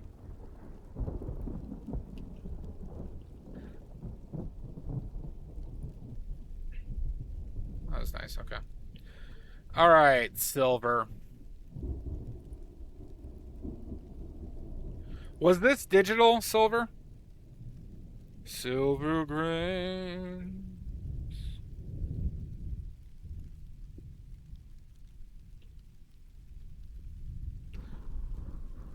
What medium was this in, silver?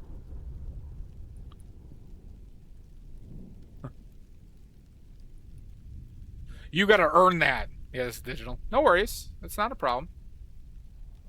Happy to join in. Thank you for joining in. All right.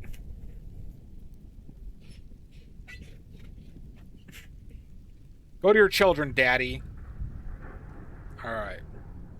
Okay, so do you want goods? Do you want praise or do you want negative?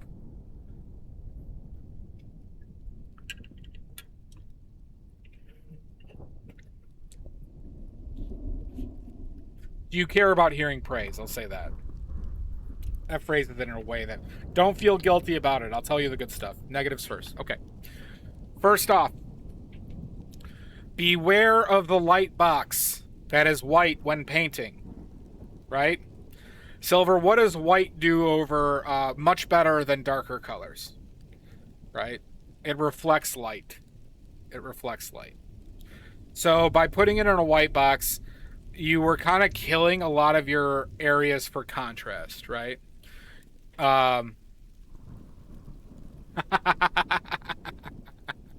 of a bitch. So I wouldn't recommend using a white background and white foreground, right? Personally, I think it kind of just lessens, right, your opportunity for creating stuff. Now, you still had pretty good color on your photo. And I would have leaned into the shadow of, what is this, by the way? Is this what is this fruit? What is your shaft made out of?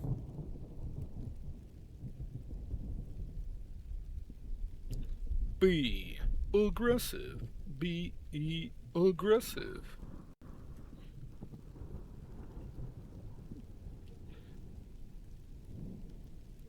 Oh, that's a cucumber? Jesus Christ.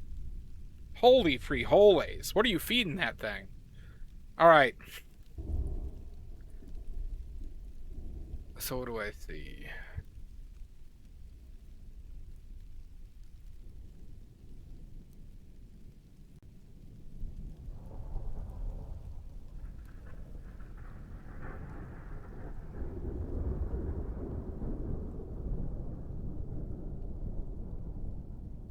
All right.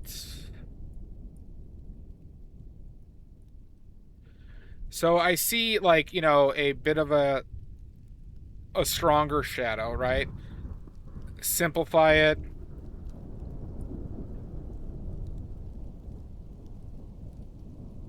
Lean into it a little bit more.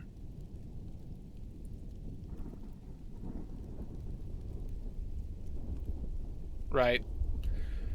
Kind of pronounce those effects. Lean into the color, right? Have a good night, Shibbles. Thank you. Congratulations on the second place finish. All right. So it's just recognizing those opportunities of where the color is, right? Do it confidently, like a boss, right? Right. I think you kind of like you missed on the yellow a bit and kind of leaning into it. And really defining the areas that you had available to kind of like play around with it, right? I know you did it quick though, but so this is not a negative thing. You know, not the, you know, a terrible thing, right? But I will say though that getting a darker, even a mid-tone background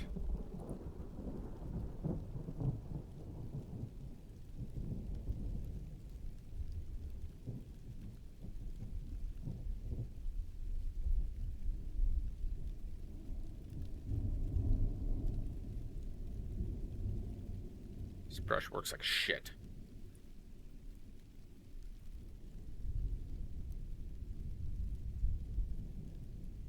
Oh.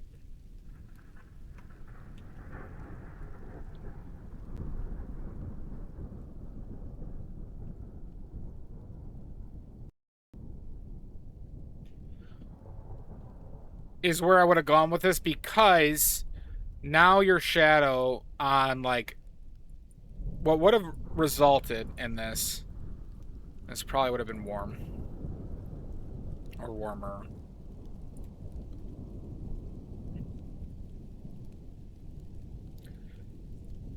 Right, from your light source. You would have had things that kind of opportunity once again to push things, right? Something, you know, you can do silver grains, what I've done several times, spray paint. Just, or if it's a box that you don't, if you plan to be permanent, but I've taken like a box that I lined with paper and I just spray painted that shit.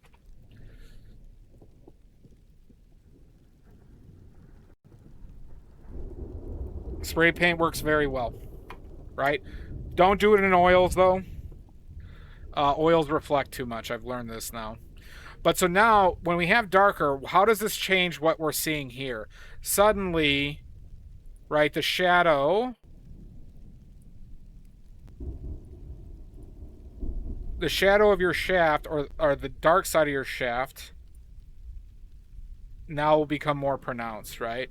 You get room to play in the midtones quite a bit. Quite a bit more.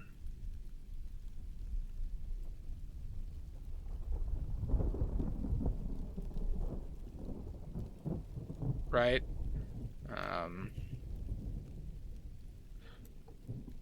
And it has a huge effect. Yeah. It's okay. You could just use a cardboard box. I mean, you have the corner thing's correct, right?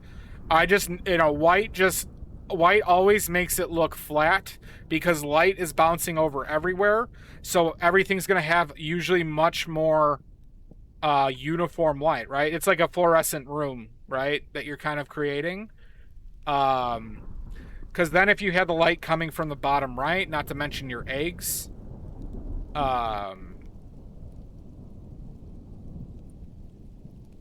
your eggs would have had stronger shadows.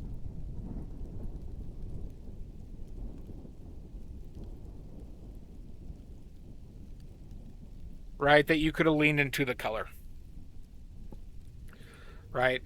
This is why setups can be difficult, though, right? Like, this is something that you learn through experience, right? But being able to add a shadow adds a lot of form. It adds shape, right? It adds,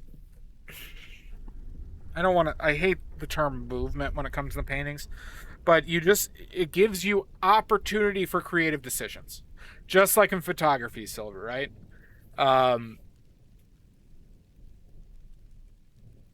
The contrast is needed to like kind of really bring the form to it, right?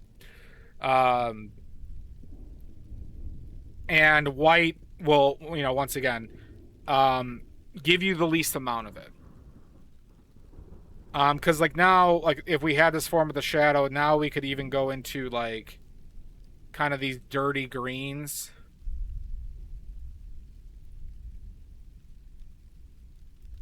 And like some of the areas that you like have, and they'd be more apparent. Like the difference, the contrast between them would be that yellow is a bit too I'd say bright.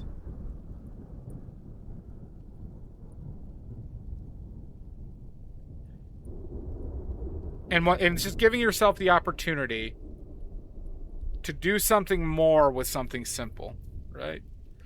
But obviously, follow the basis of the shapes, right? Understand that, like,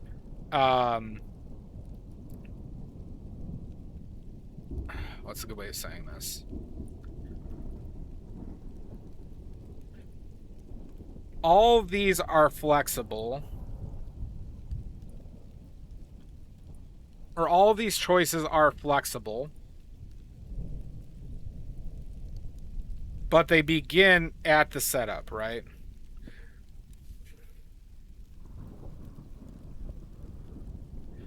But now we have a lot more form. This isn't great, but I mean, like, what is interesting about it is hitting the form, hitting the color, hitting the contrast relationships, and then the visual effect, right? Or that culminating in the overall visual effects. What would I have leaned into here? I would have leaned into this bright yellow spot, and I would have tried to make that fucker glow. Or at least a point of it, like, glow, right? Fairly saturated, like my lemon yellow. It wouldn't have to be a big spot. Right? And then you could combine that with the top of the white egg. Or the shadow, the bright spot of the red egg. And, so, like, you have the basis on your original one, right? You have like the block in, right? What's missing were the shadows, the dark, and the midtones. Right? And that's mainly because you have the white background. Right? And I love that it's a cucumber you grew, by the way. That thing's fucking great. So I do like the choices that you had for the color opportunities using two different color light eggs. And other things you could have done, Silver, you could have changed the ground. So like we could have also done this. One more thing. One thing I commonly do is I'll change the ground color.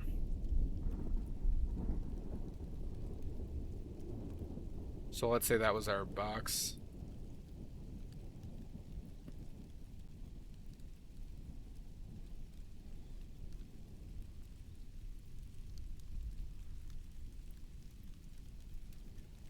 right? With the darker, maybe lean to another color, right?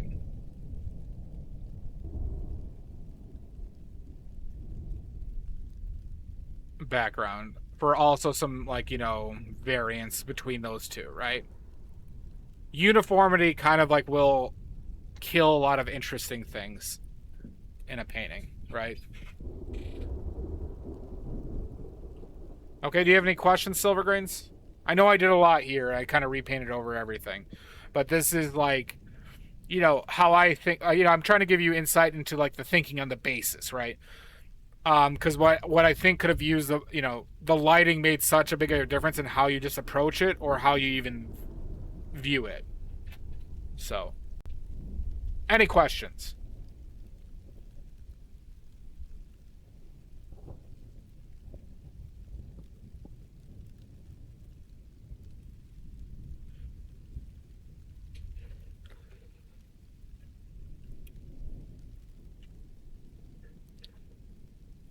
Exactly, right? That's exactly it. So, what's a good way of showing this, right? Like, I'm trying to think of my limited knowledge of photography. Here. Sargent. Going back to Sargent.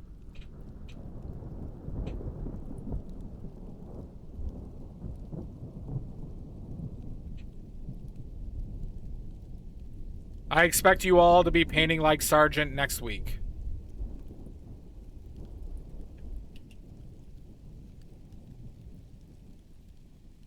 Okay. So I want you to look at this face, right? Goddamn right, Amanda. Think about how the direction of the light influenced his creative choices and the colors that showed, right? And the values that were there, that are showing, right?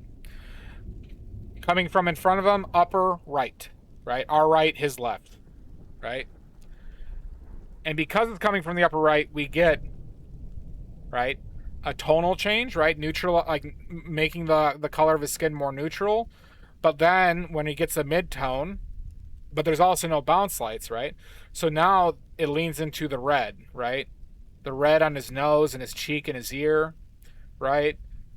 And then you notice how the beard goes more neutral up above, but then as it gets underneath his mustache, it goes into kind of that desaturated yellow, darker yellow that looks greenish, right? And on the side, right, where there's no light, it's just warm, right? Notice this is a very warm shadow, right? But that's just because of the light placement. If he had light coming from both sides, right, suddenly his whole forehead's one color, his cheeks are the same color, his beard is more, you know, uniform throughout, and there's less, once again, creative forks in the road that he could do or explore or simplify, right? These were all, like, you know, it gives you half the amount of choices. Is the left eye all brighter than the right eye? It is not. Not even close. The reason why it seems as bright is because it's around a bunch of dark.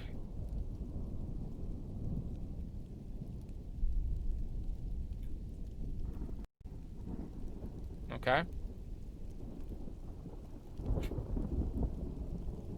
Right, so a lot of this is like what makes a painting interesting. Or what makes painting a painting interesting. Once again, notice the thick, meaty brush strokes and the shadows here. Here, I can also demonstrate it for you, Yambari, right? Here, I'm going to pick a color. We're going to pick a green. We're going to pick a fairly dark green, okay? Okay?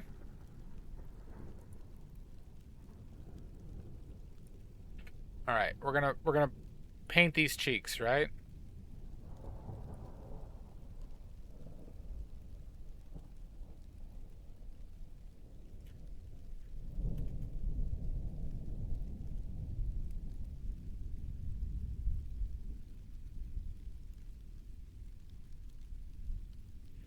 zoom out a little bit.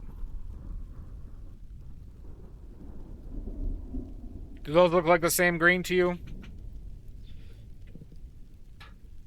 Maybe gotta zoom in a little bit more.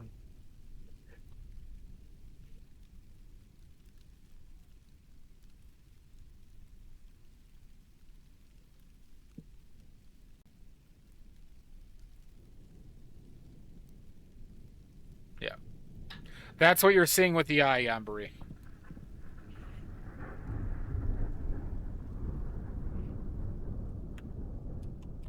It might even be better with a neutral color. Hold on.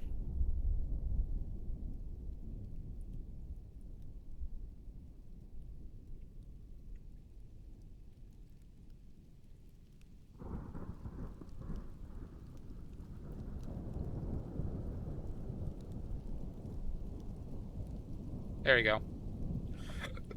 That's even more extreme. Same color, everybody. Same color left and right. This is related to it. Understanding what you're seeing is all relative to what's around it and how we, interact with it. But you just saw, I didn't change the color. That is the same color left and right. Why do they look so much different? What are the possible reasons it looks so different? Right?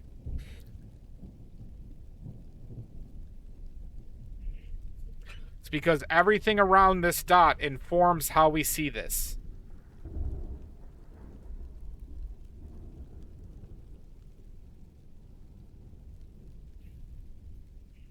Mm-hmm.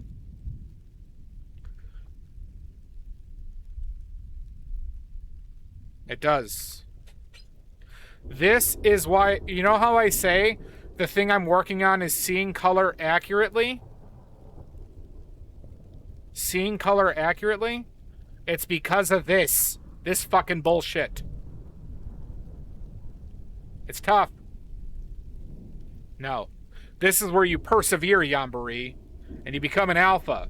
And say, fuck this, I'm gonna do this until I'm shitting blood. Alright, where I'm shitting blood and in the ground.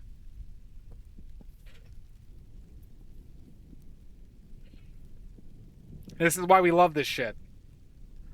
This is exactly why we love this shit.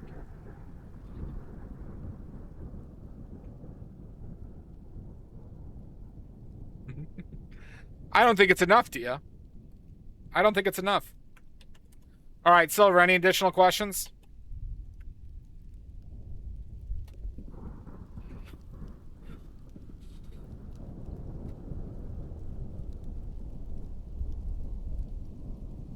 No, dear, you got that dog in you.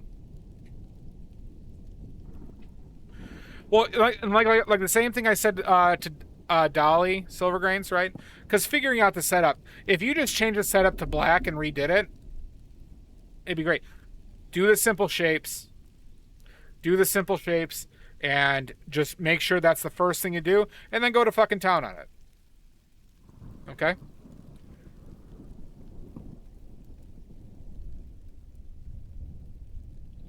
All right, who's next? Who dares to be next?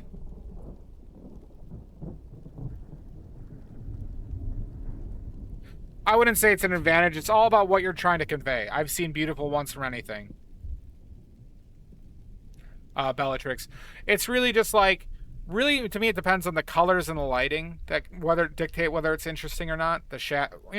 Colors include the shadows, right? Yeah, you don't need to, right? The part of this, the paint dong is to get you to realize it's very simple to set up. You bought some fruit at the grocery store, just paint them, right? Have fun with it. Do it in 2 hours,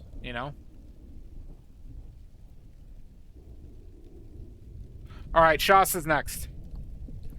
Shasta's entering in the Thunderdome.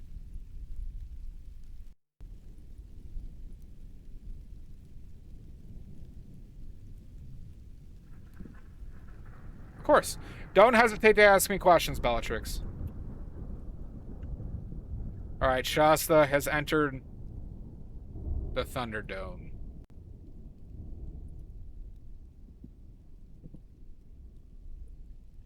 Will Shasta escape with her life?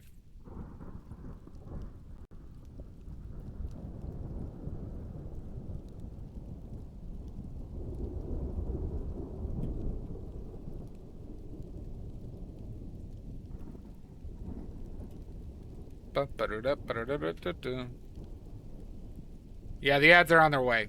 It's okay.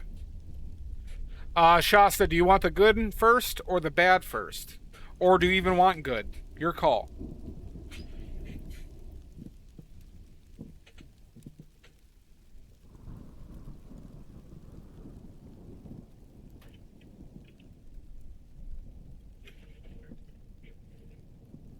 No regrets. All of it. Okay, first off, absolutely love this setup. Really creative. I love that you used stuff that you made. Love that you had a fucking purple jalapeno. The tomato slices, the skull, painting the skull, the green backdrop. Nice choice. I think this is one of the best setups we had. And you provided yourself with a lot of great opportunity. Now, that being said, watercolors, this seems exceptionally difficult for watercolors. Let's see, can I paint with a watercolor brush? Oh, I can. Okay. All right. So, the first thing that I have noticed that I do wish would have been there is the stronger saturations of colors that also would have conveyed shadows, right? Specifically, these reds, these reddish oranges,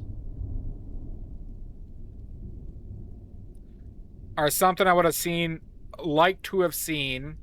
See how a watercolor brush works. As an additional brushstroke at the end. I don't like that color.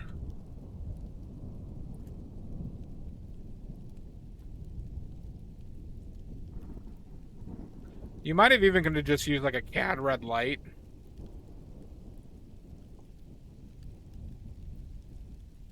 They are. The highlights were, I mean, you did a really damn good job of conveying the form on a lot of these things, considering how difficult it is for watercolor. That's why I'm gonna try and keep this too dark. The things I think would have taken it to another level, right? So once again, trying to get this in there. It's a little opaque for me, but whatever.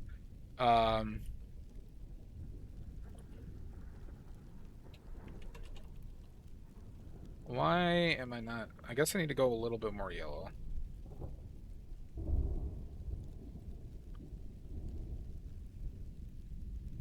There we go. I think these specific notes right here would have helped set off the purple. And then, like, if you had, like, a Pyrrole red, doing a small passes. Yeah. The dong's great.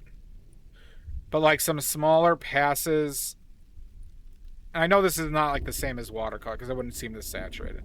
But adding some level of saturation, color-wise, to these points, I would have really liked to have seen. And even going like a mixture of like burnt umber and red for like the darker spots. Right? I think really like leaning into the saturation. And this is something I told Carlos as well. That I think can I change translucency? Yeah, there we go. Okay. I should have turned that down. But adding, I think, a couple notes of just ultramarine blue to the pepper and quinacridone magenta in certain spots really would have made it papa. We're going to wait for Shasta.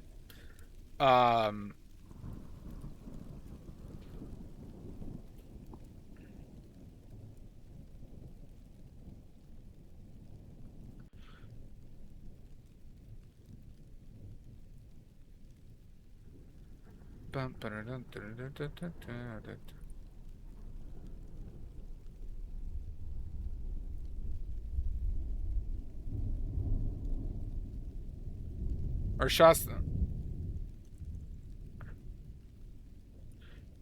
I'm trying to do this in like a way that's more watercolor.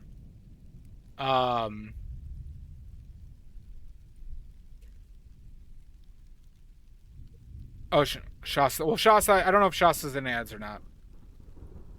Shasta, can you hear me?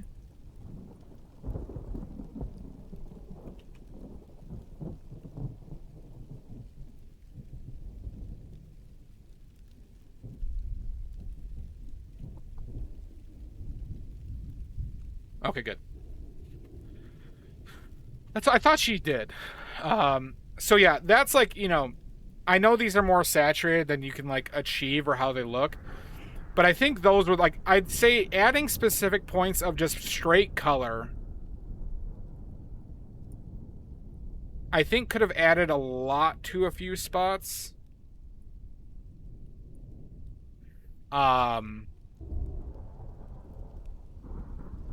With regards to the visual difference between them, right?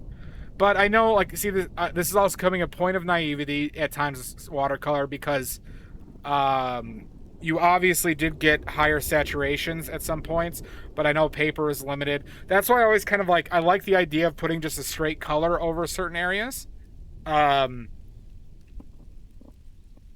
watercolors and just letting them, you know, let them lie, right?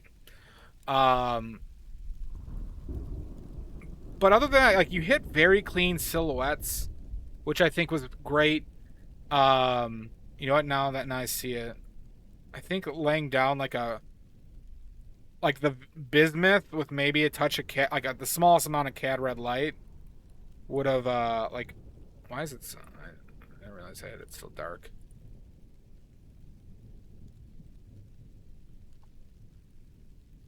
For like the highlights. Welcome in, Richards. What else do I have to say?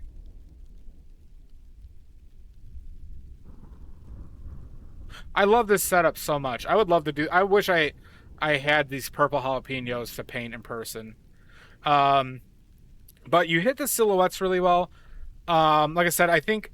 I mean, I'm a broken record. I like leaning into color to also inform shape and form versus kind of like just making it darker or lighter. And then adding some elements of visual interest with color. Because like I think like if I were approaching with this oils, I would make this too purple. Or I'd try to figure out ways how to accentuate the purpleness of this as much to like the desaturated purple up here. And that's kind of how I'd approach this. But now, once again, watercolors makes it tricksy. It's a tricksy devil.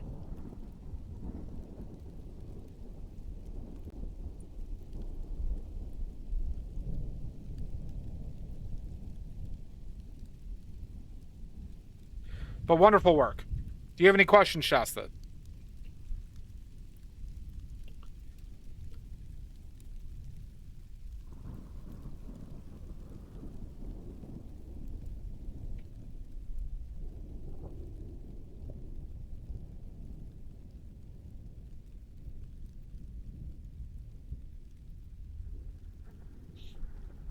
Nope, no questions? Okay.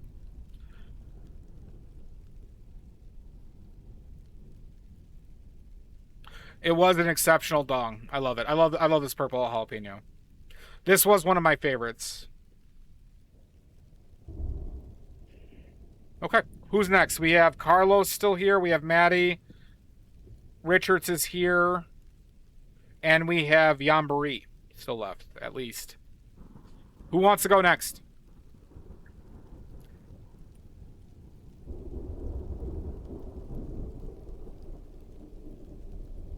Who's next? All right, Yambari.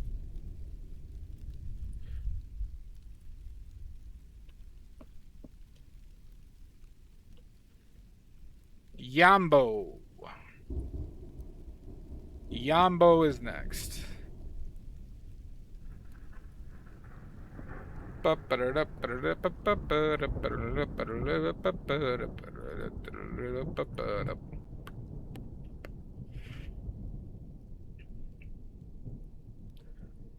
Alright. You want the good, the bad, the ugly? What do you want first?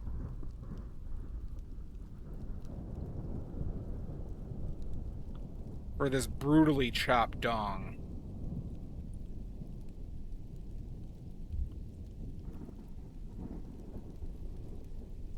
Good critique. Good. All right. First off,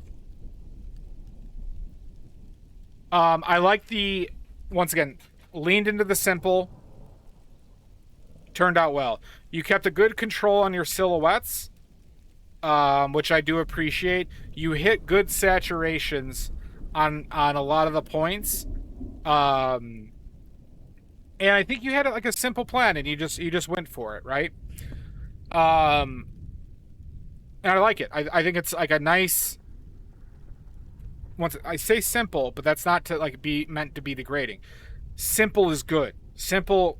There you go. Right now, there could be a difference in the photo. The first thing that stands out is I do think the carrot could have been redder. I think it looks like you used like yellow ochre mixed with the red. Maybe a little bit of the bismuth. The red, I think, has it. I would have liked it more on the... This was watercolors too, right? But I would have liked to have seen you go more reddish orange.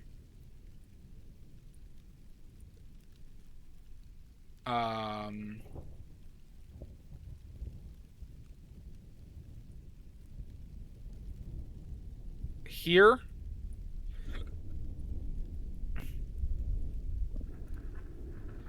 And then push this darker into like a... it'll probably desaturate a little bit. But really have attacked this with like a cadmium red with like burnt umber mixture for this right here.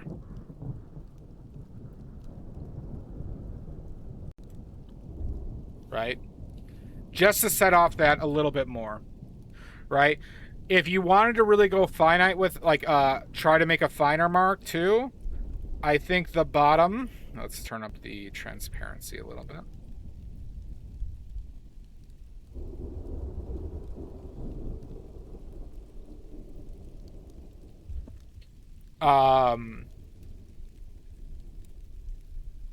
Would have benefited, I think. I also think your light placement might have benefited from going lower and pushing these shadows a little bit farther than where you had them. Where it's like if you had the light lower, it could probably could have pushed the shadows like out to here. It's still a little bit too saturated. Yeah, elongating them, that's more of a creative choice. But I think it could have added something because you got a lot of negative space, right? On here. Now,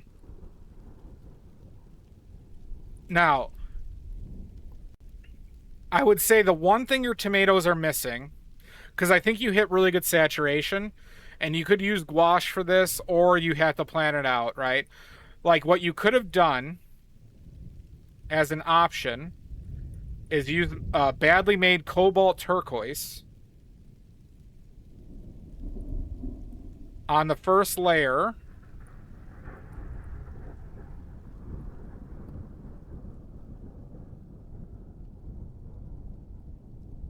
Needs to be a little brighter.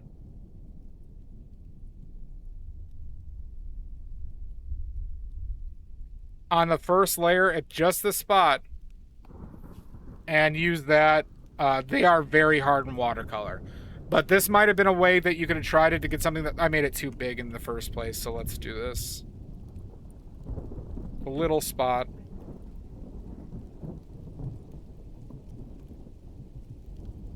and tried to ensure you could have done this with ultramarine blue too, in a very like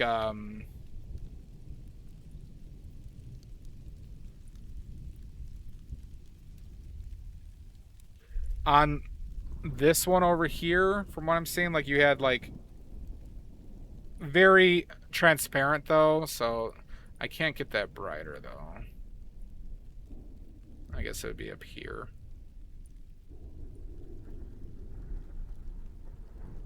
Like a very watered down ultramarine blue, but these are tough marks to make, right?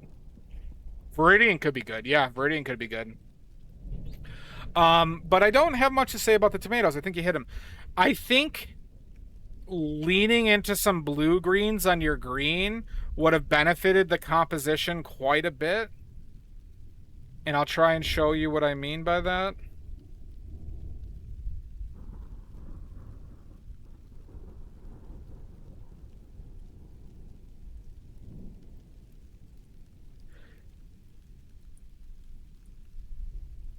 So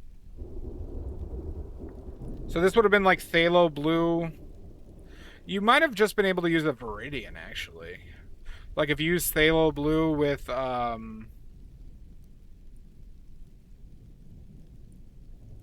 think it's more blue. There we go.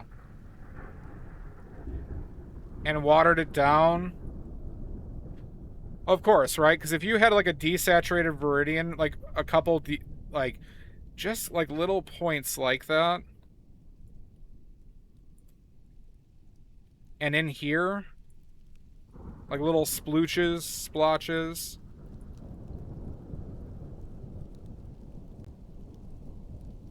Add some something to break it up a little bit. And you could have also done this with a yellow ochre, mind you. So you could have even gone to like a yellow ochre.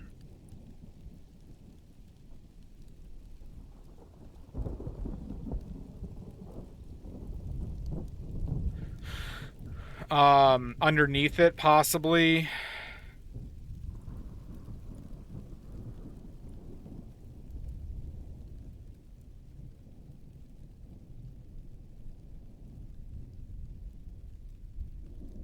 Add some visual difference. Yeah, I can scroll right. Oh, I'm sorry. I don't have a bar that goes right. Why is that?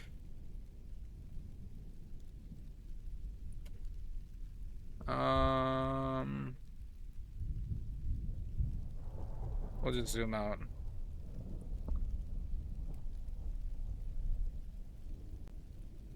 So just some points with the yellow ochre and the Viridian to break up some kind of a little bit of the monotony, and didn't need to be like precise strokes. I think could have helped a lot. And then I would always recommend, doing a straight chromium green, a thickly applied chromium green oxide. It's about right there.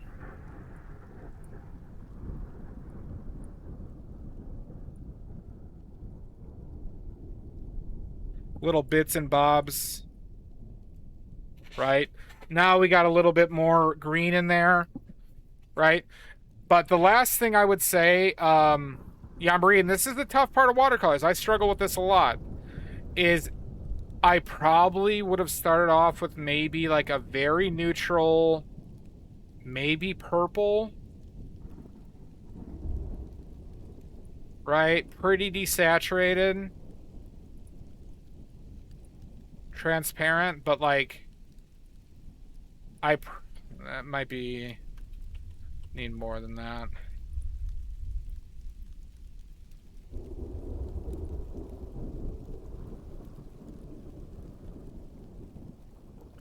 But I think you needed something on the ground, right? And I would have done a very light touch. That might be a little bit too bright. But something that also helps make everything piapa. Maybe a little bit darker.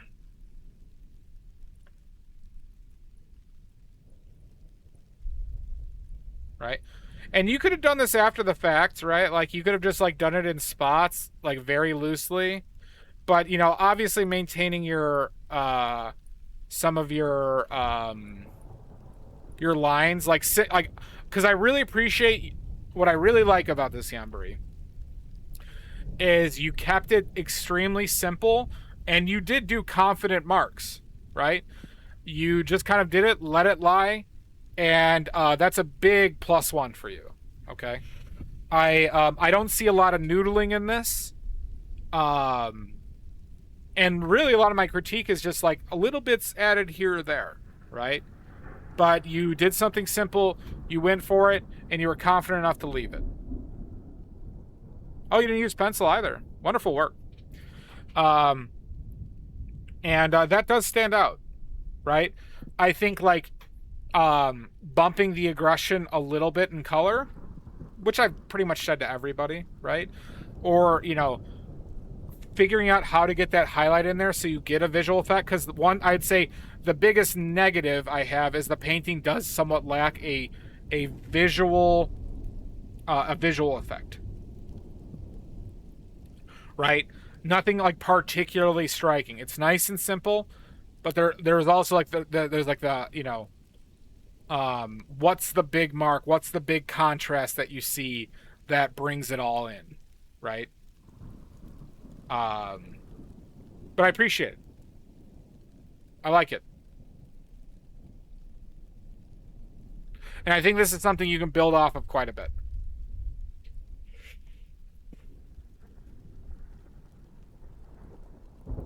Good. Yeah, I mean, that's the thing, right?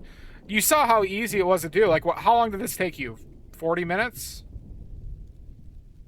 You might have thought about the setup a little bit, right? But, like, you know, all in all, you could just, like, you know, I want to do watercolor. Yeah. I think it's very good. And I hope this is once again, encourages people to just be like, you know what? I bought a zucchini and a couple carrots today. Why don't I just put them in this like basket I have and paint it? Wonderful work. And thank you for participating. All right, who's next? We have Richards, we have Maddie, we have Carlos. Still, is there anybody else that I missed? All right, Maddie it is. Oh, get ready, Maddie. I'm surprised you agreed to this. Just you wait.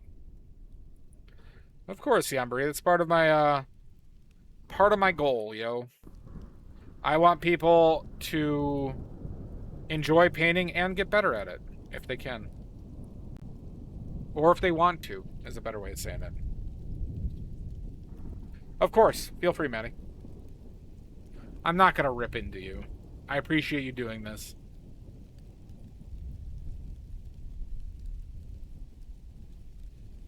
One moment. All right. Go, Maddie, go. Go, ninja, go.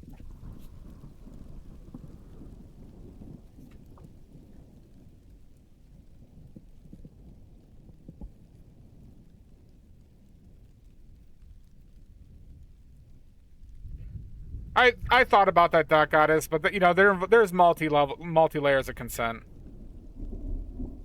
But I do agree that I think it could be a good avenue. I am going to be adding private lessons, by the way, for oily points.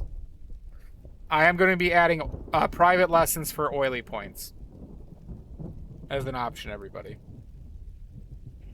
Half hour of my time.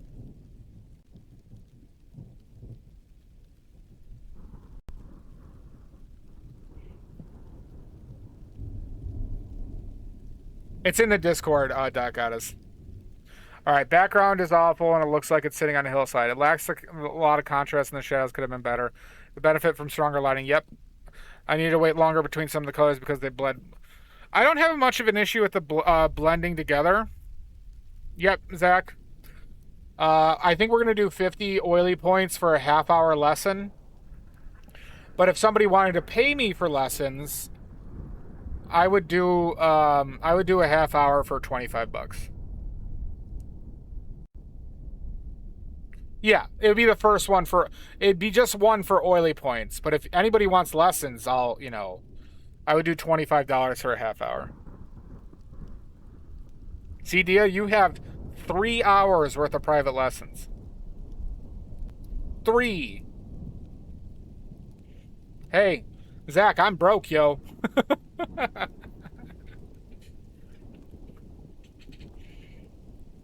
If I had a demand, it would go up, but we'll see if anybody does that. Okay. You could, Dia. I have this bag of All right, wait. What type of beans we talking about, Mizu? I'm listening. All right.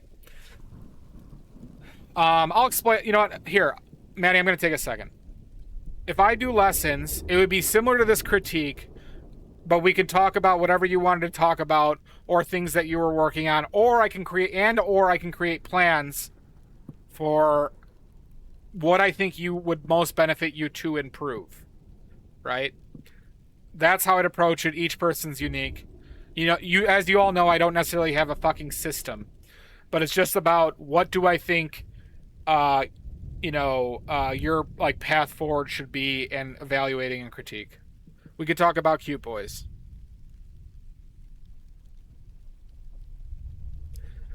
And every lesson comes with a very distasteful nude, particularly taint-focused nude. Very distasteful. All right, Maddie. Okay, so I think yes, your lighting and setup could have used more strength in the light, better position, right? I generally default from above, from the right or the left to get the shadows going in a specific direction, right? So let's say you had it from the left. We can get a... Right, we could have... Let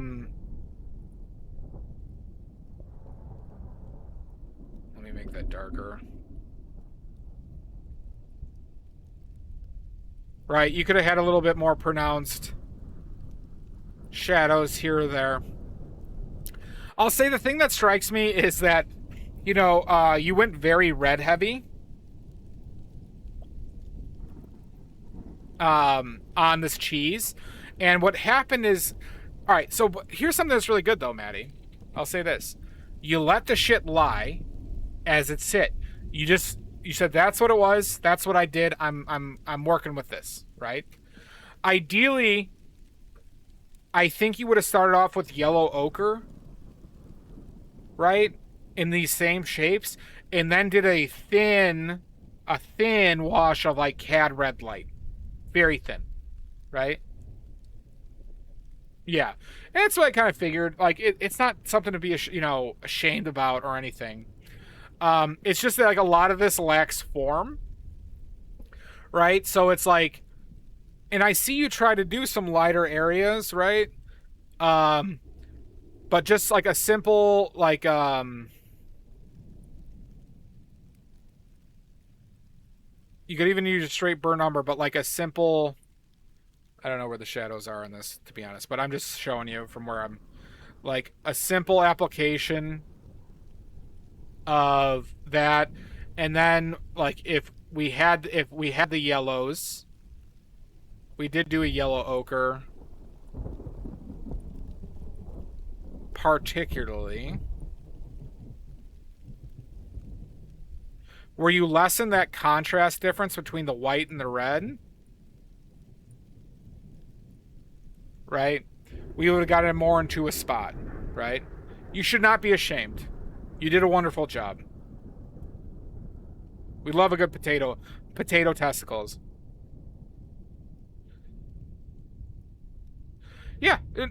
No, you didn't. Maddie, you did the right thing. You went aggressive with the color. You can't take it back with watercolor. And you just said, fuck it. This is what it is. Frankly, it probably is more interesting than if you noodled around with it, right? But what does this inform us of? The plan of attack, right? So maybe, Maddie, it would benefit you to have another sheet of paper where you practice the color and application prior to it, right? Something I should probably do too, frankly. Where it's like, you're mixing it. This seems very red. Let's test it on another sheet of paper, a disposable sheet I have next to it. Yeah, and I do see that in spots. But it's, it's not, this is not something to be ashamed of. Thank you, Bellatrix. That's part of the, that's what I think valuable about critique, right? Seeing like the examples, right? Because like, and not to mention, Maddie, it's like, there's things that could have like also, like your shadows being warm, right? A lot of people kind of like don't understand that. Like when you buy warm stuff, your shadows are generally going to be warmer instead of green, right? Simple things like this can really change how you look at everything, right? Color is relative to what's around it, everybody. That's why leaning into a warm shadow can really change all of this and how you see things as a whole. You'd be surprised how like little simple changes. Because Maddie, if you, if this red wasn't like as red, you'd be pretty damn like I really love how confidently you applied that color. You didn't overdo it. You were just a little off on the color. Exactly. There you go, Shasta.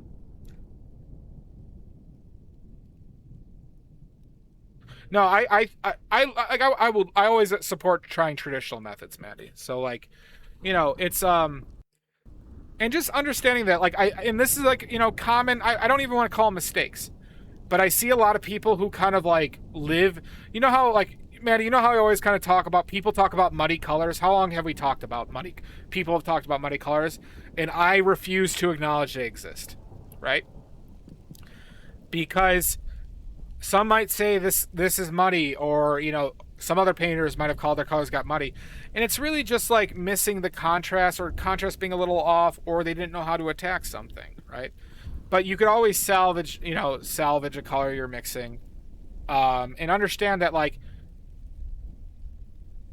everything is relative to each other. So if you made something too desaturated, there are ways to fix that. One benefit of watercolor is you could do a wash over something and completely change the saturation, right? Now, like stylistically, or like, setup, right? We talked about the light. I think you should have gone for a literal background instead of kind of putting a blue and green. Yeah, like it's like a hill or one of those Pokemon sitting on a hill. This is a weird Pokemon you painted. But yeah. But you have some of the most confident brush marks that we've seen today. Buckaroo Ball approach is the challenge. Exactly, Shasta. One of those Pokemans. All right? Hold your head up high. I would love to see you do more of these. Think about it a little bit more, plan it out, get a better light source. Yeah. And you know what, Maddie? Sometimes it's good to trip and fall and destroy it. If you don't like it. I do think of a cow when I see this. But, once again, Pokedong, there we go. This is the world's first Pokedong, everybody. But thank you for creating something, Maddie. Great work. And I hope you continue. I hope you continue to be the ambassador of badly made paints. Okay? Cow Pokedong? Yeah. Wait, are we talking about cows anymore, Yambari? Do you have any more questions, Maddie?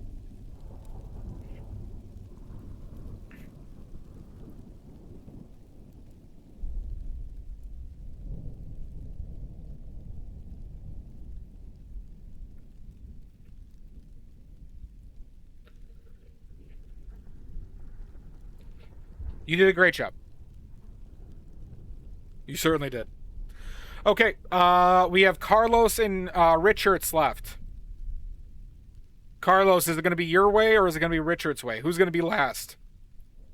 If you're not last, you're first. All right, Carlos, it is. Carlos answered first. Carlos, get your tissues, because I'm going to rip you a new one. Get those tissues out here. I'm pissed.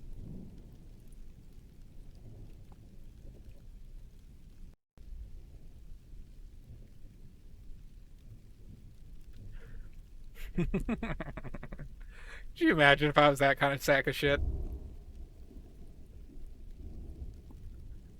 Alright, where are you? Okay. Alright. Alright, Carlos. Good. Alright, one, I want to commend you for how you leaned into this competition. I hope you had a lot of fun with this. It seemed like you did. And I hope you do more of these in the future. So I commend you for your hard work and how many dongs you created for the sake of all dongs across the world. I commend you. The people paint one more time. All right. Honest face. That's true. You can do that. Of course. All right. So one, I'll start with the good things. I like, and I watch you paint a lot of these. I like this one a lot. I really like how you leaned into the color. I like this strip of more intense green, and leaning into those more saturation. I think you started to achieve that as you're going through more. I think you did a really good job. The colors are very clear, and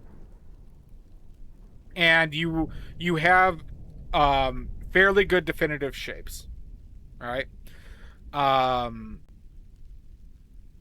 Well done. So, you also hit the highlights very well. All right.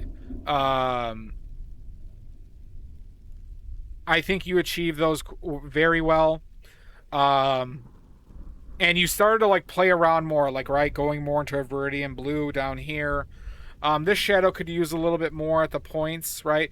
Like, I'd say some more targeted intensity at certain points could have been beneficial, right? Specifically the line where this meets the ground and this meets the ground. Yeah. Okay, so other things. I think your silhouettes, I think you could have been a little bit more careful on silhouettes or achieve that better, right? Because I will say that, like, you have these lines, but then the bleeding outwards, even if it is intentional, I think you could have been more selective at the very least, or been more careful on the silhouettes. How do we do that? There's a couple, probably a couple ways. I'm not the best person with regards to watercolors, but I think being careful on the silhouettes would have greatly benefited the overall visual effects that these had, right? Another note, I think you needed to invest more time into your backgrounds and foregrounds, right? I think, like, I saw the tray, I see the tray. I think it would have benefited you to actually set up like a box and have a proper background, and have like a line for the background, because they are just kind of sitting in space, right? So, in a practical manner, could have probably done this with like the color doesn't matter too much here on what color you're going for, but we'll make this a little bit of that, a little bit of that.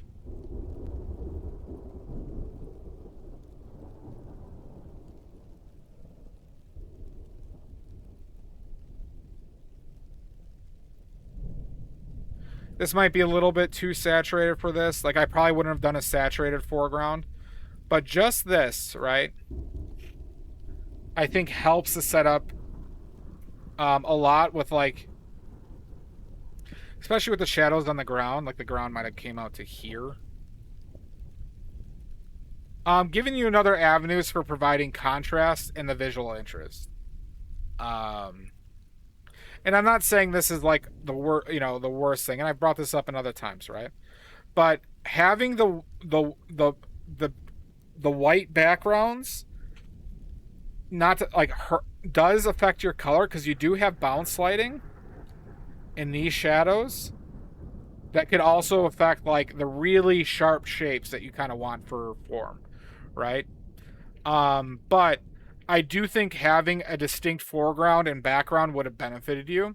I also, like I said, like I was saying with silver grains, I do generally lean darker on these. They don't always have to be darker, but splitting it between the two to also avoid bounce lights and confusing marks or confusing areas in what you see, right? Bounce lights can be very annoying, and limiting those can help really clarify and simplify what you're looking at and the forms, the forms that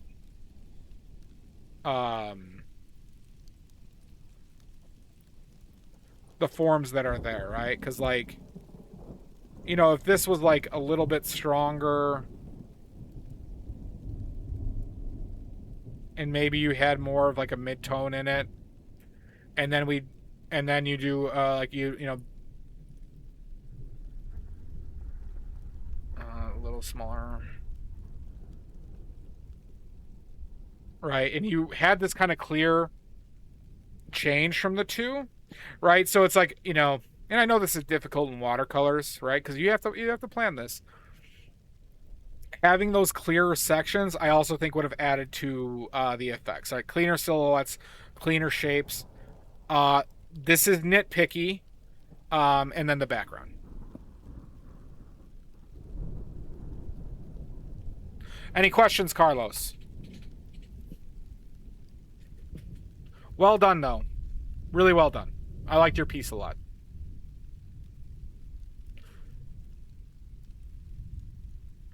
What's your question, Drez? Dirty bastard. Yeah, what's your question? Of course. Carlos, and I'm, feel free, like, always, I will answer any questions that y'all have. It's okay. I love this shit. I want to be a resource to help people reach their goals. I guess hundreds if we're going by, like, Daniel Smith. Daniel Smith range. All right, that just leaves you, right? Richards. Not to mention all those people who are making like mica base colors. I am the most supportive person in the world, Tia. I know. All right, Richards, you ready for the Thunderdome?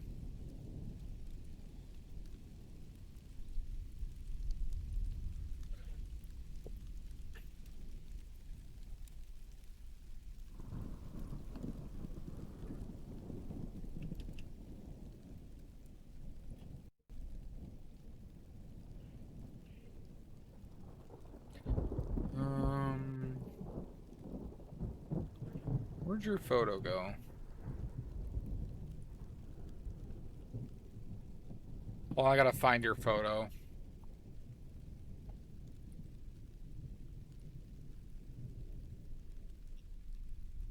Richards was our first entry.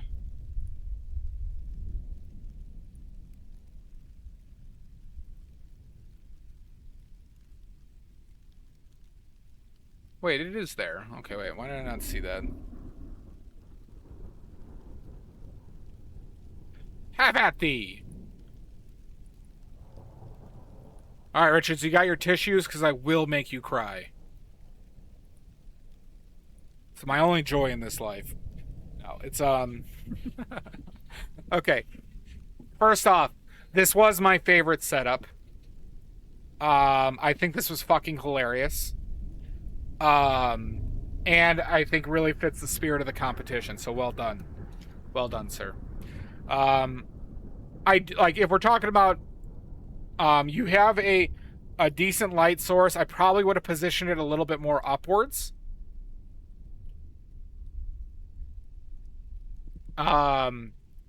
Not a huge deal. And I already discussed this with you. I think you really needed to have a black side on here to stop the bounce lights. So, and you can see on the photo, but there's a lot of bounce lights hitting the side of the lemon and the banana that really kind of killed your shapes over there, right? And that's just, once again, it's learning these setups, right? Bounce lights are a bitch, right? But getting a clean shadow, right, is very good for these things, right? So like if, on this banana, let's see, it'd probably be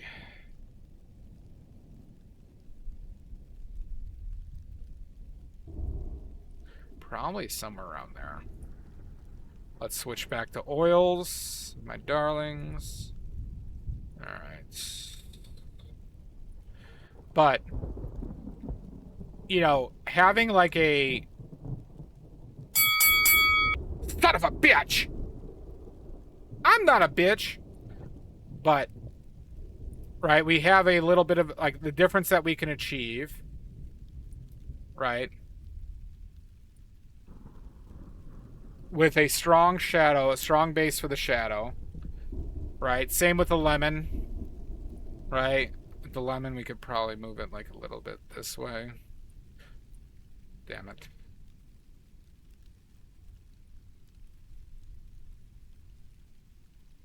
Let's go warmer.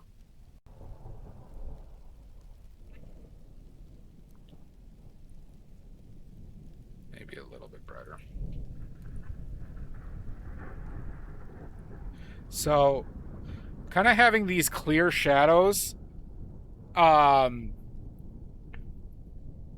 think would have really benefited you. Like, because you have it, like, on this arm. Like, think about the, like, how... I really like this arm as an example of it, right? You have the clear dark shape, and you have the bright shapes. You also denote a difference in tones between them, right? And kind of expanding that on the bright sides, because this allows the bright side to do more work for you, right? Specifically on the banana.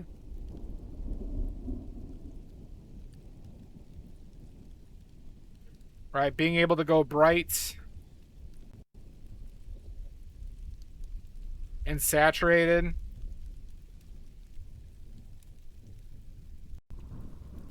And then going for a highlight.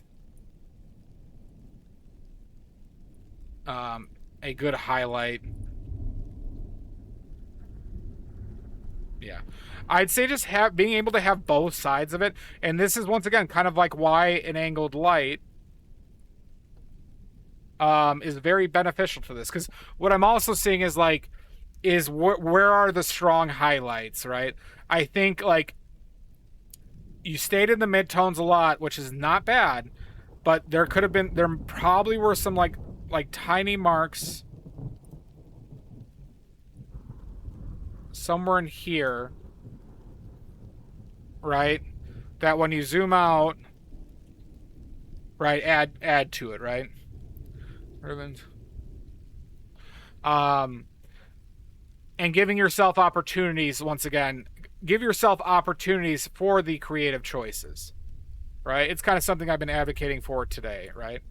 Because, like, if you could have had a good strong yellow mark here, like a warm yellow with the light, or a more directional light.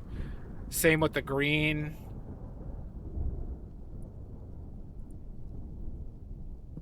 Let's desaturate that a little bit. Keep it in line.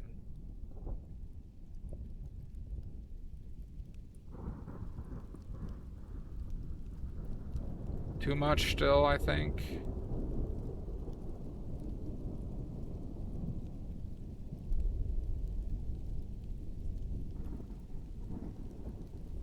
Like, giving yourself those opportunities to kind of be able to lean into some color to offer that. Because not to mention it, like the midtones you have on the banana, you could really lean into an orange-red.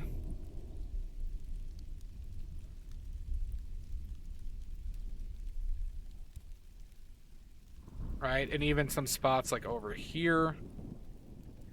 Maybe not there. Maybe a little darker.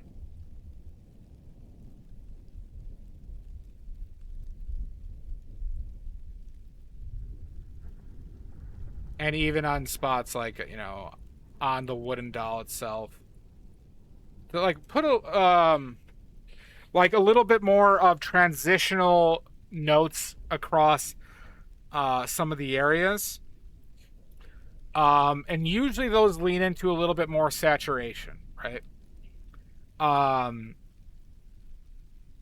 green's pretty off, but regardless, like I think really figuring out a way to give you the darker.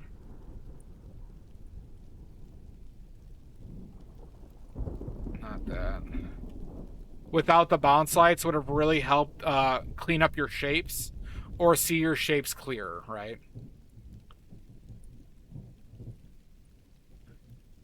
Once again, this is not meant, not a negative thing. I think this is like what really would have taken this up is being able to clean that stuff up a bit, and certain points like around the neck, right? Something like the last mark that transitions it from the dark. A little, like a few nudges here or there.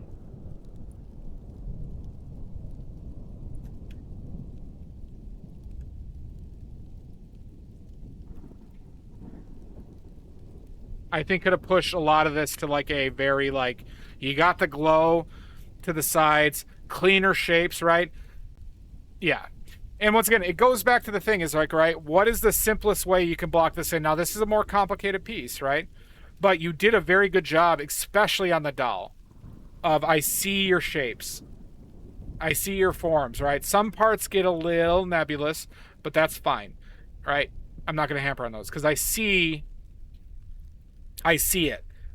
What I think changed down here a little bit, where you lose a lot of the forms, is because of the bounce light. And I think, it can be confusing, right? And I think you got a little bit like,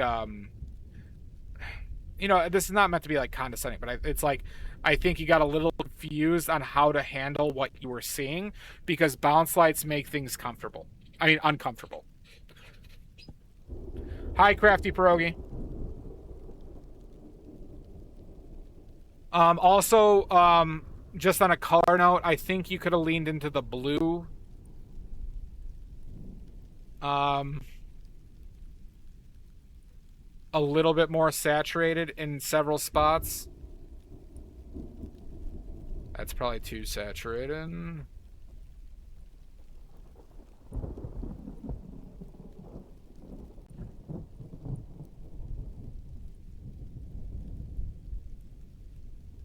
Because I think this got a little bit away from you a little bit. But I think this could have been a good color alternative and like really leaning into the blue that you had.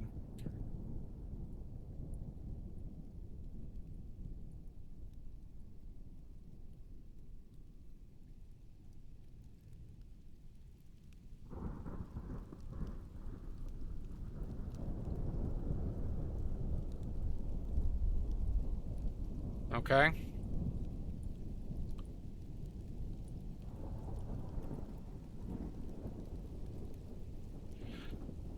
And maybe like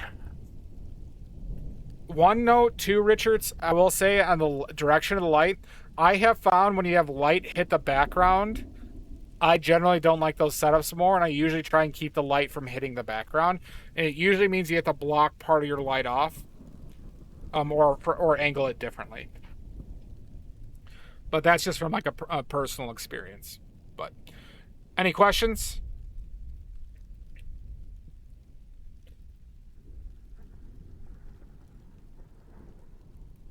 Well done, though. I think this setup, in my opinion, this is my favorite setup. And I think you did a very good job with it. Extremely creative and fucking hilarious. First time I saw this, I was laughing like crazy. Good. Yep, that makes sense.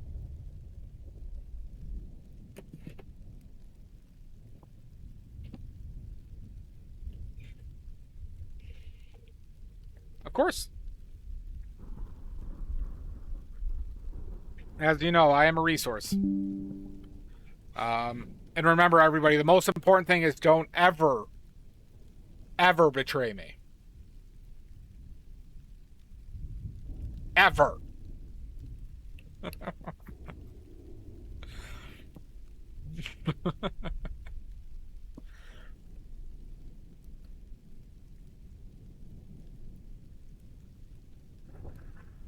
I think you improved a lot since last year, Richards. I think you improved a lot since last year. You know, it's great, isn't it, Doc Goddess? This is not even anywhere else. Because this is Don't Betray Me.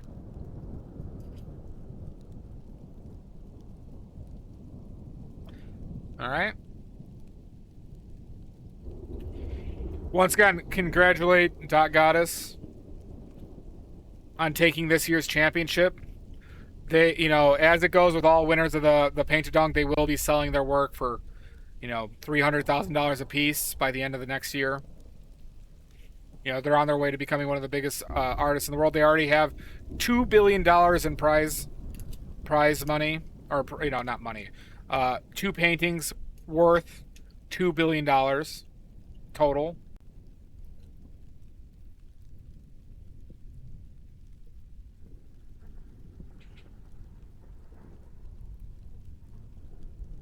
You can. Well, it's the Grand Wiener. Grand Wiener. That is. A lot of privilege. You will be taxed, though, on the paintings as if they're worth $2 billion. So expect a big tax bill. Just FYI. I had to report it to the IRS. To Grand Wiener. No, it's Don Goddess. Fuck the government. I'm glad you all enjoy it. I really appreciate you guys joining in. I hope you all got a good experience from it. I hope we get more. Great work, everybody.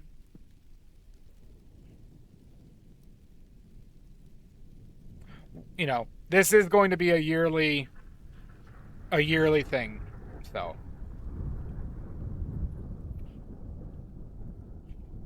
So yeah.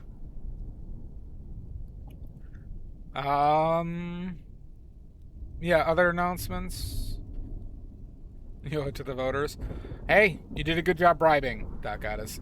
So I will I am adding those things to the oily points, the private lessons. I'll probably do it today or tomorrow and just add everybody. Oh, of course, Yanburi. Listen, I do this for people, if you're not aware and you just wanted to get my thoughts on something, I'm happy to do that. For several of you, I, critique your paintings regularly. Good to hear. Son of a bitch! You're a son of a bitch. Yeah, so we're going to do lessons. I'll probably promote, any private lessons. So oily points will be at probably 50. And then, if people want to buy, private lessons, it'll probably be 25 for a half hour. At least starting. Unless for some reason all of you suddenly just wanted lessons and I actually had a demand, it would probably go up a little bit.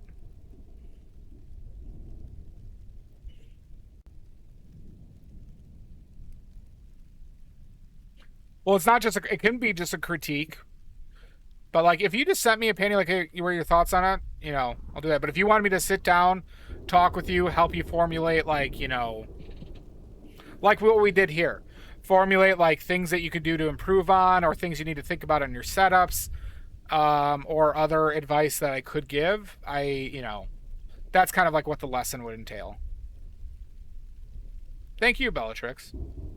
And you're stuck here forever, Bellatrix. So, we'll be seeing you again soon. No one can leave. I guess that's it. Fair enough, Doc Goddess. I always like adding things that people can use their oily points for, so. Alright, should we find somebody to raid?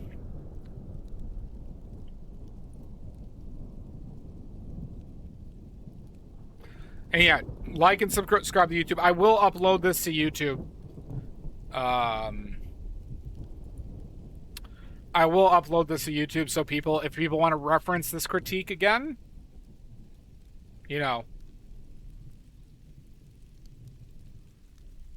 Go for it.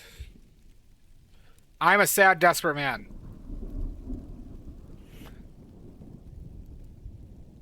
Very, very sad and desperate. Frankly, it's pathetic. Be It Easel's on. I haven't rated Be It Easel in a long time.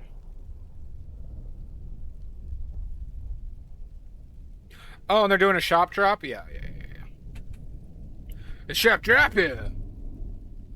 Alright, everybody, we're rating Be It Easel. What's the command? Exclamation point, oily points, Crafty Pierogi. Exclamation point, oily points. No, raid pillage for everything she's got. Thank you, Amizu. Once again, congratulations, Dot Goddess. And Greenbag, I'll see you in hell. But it's fun. You know. I'm not sure if we're going to be doing the Great British Painting Contest this year. We might, again. We'll see. I am committed to the Paint-A-Dong, though.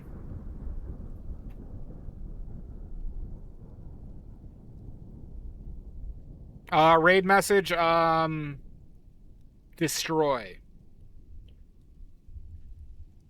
Yeah, the point things, yeah, it's in the oily points redeems. In the pin message, Dot Goddess, you can see what you can get. Alright, everybody, till next time. Thank you so much. Have fun. Oh, bye-bye.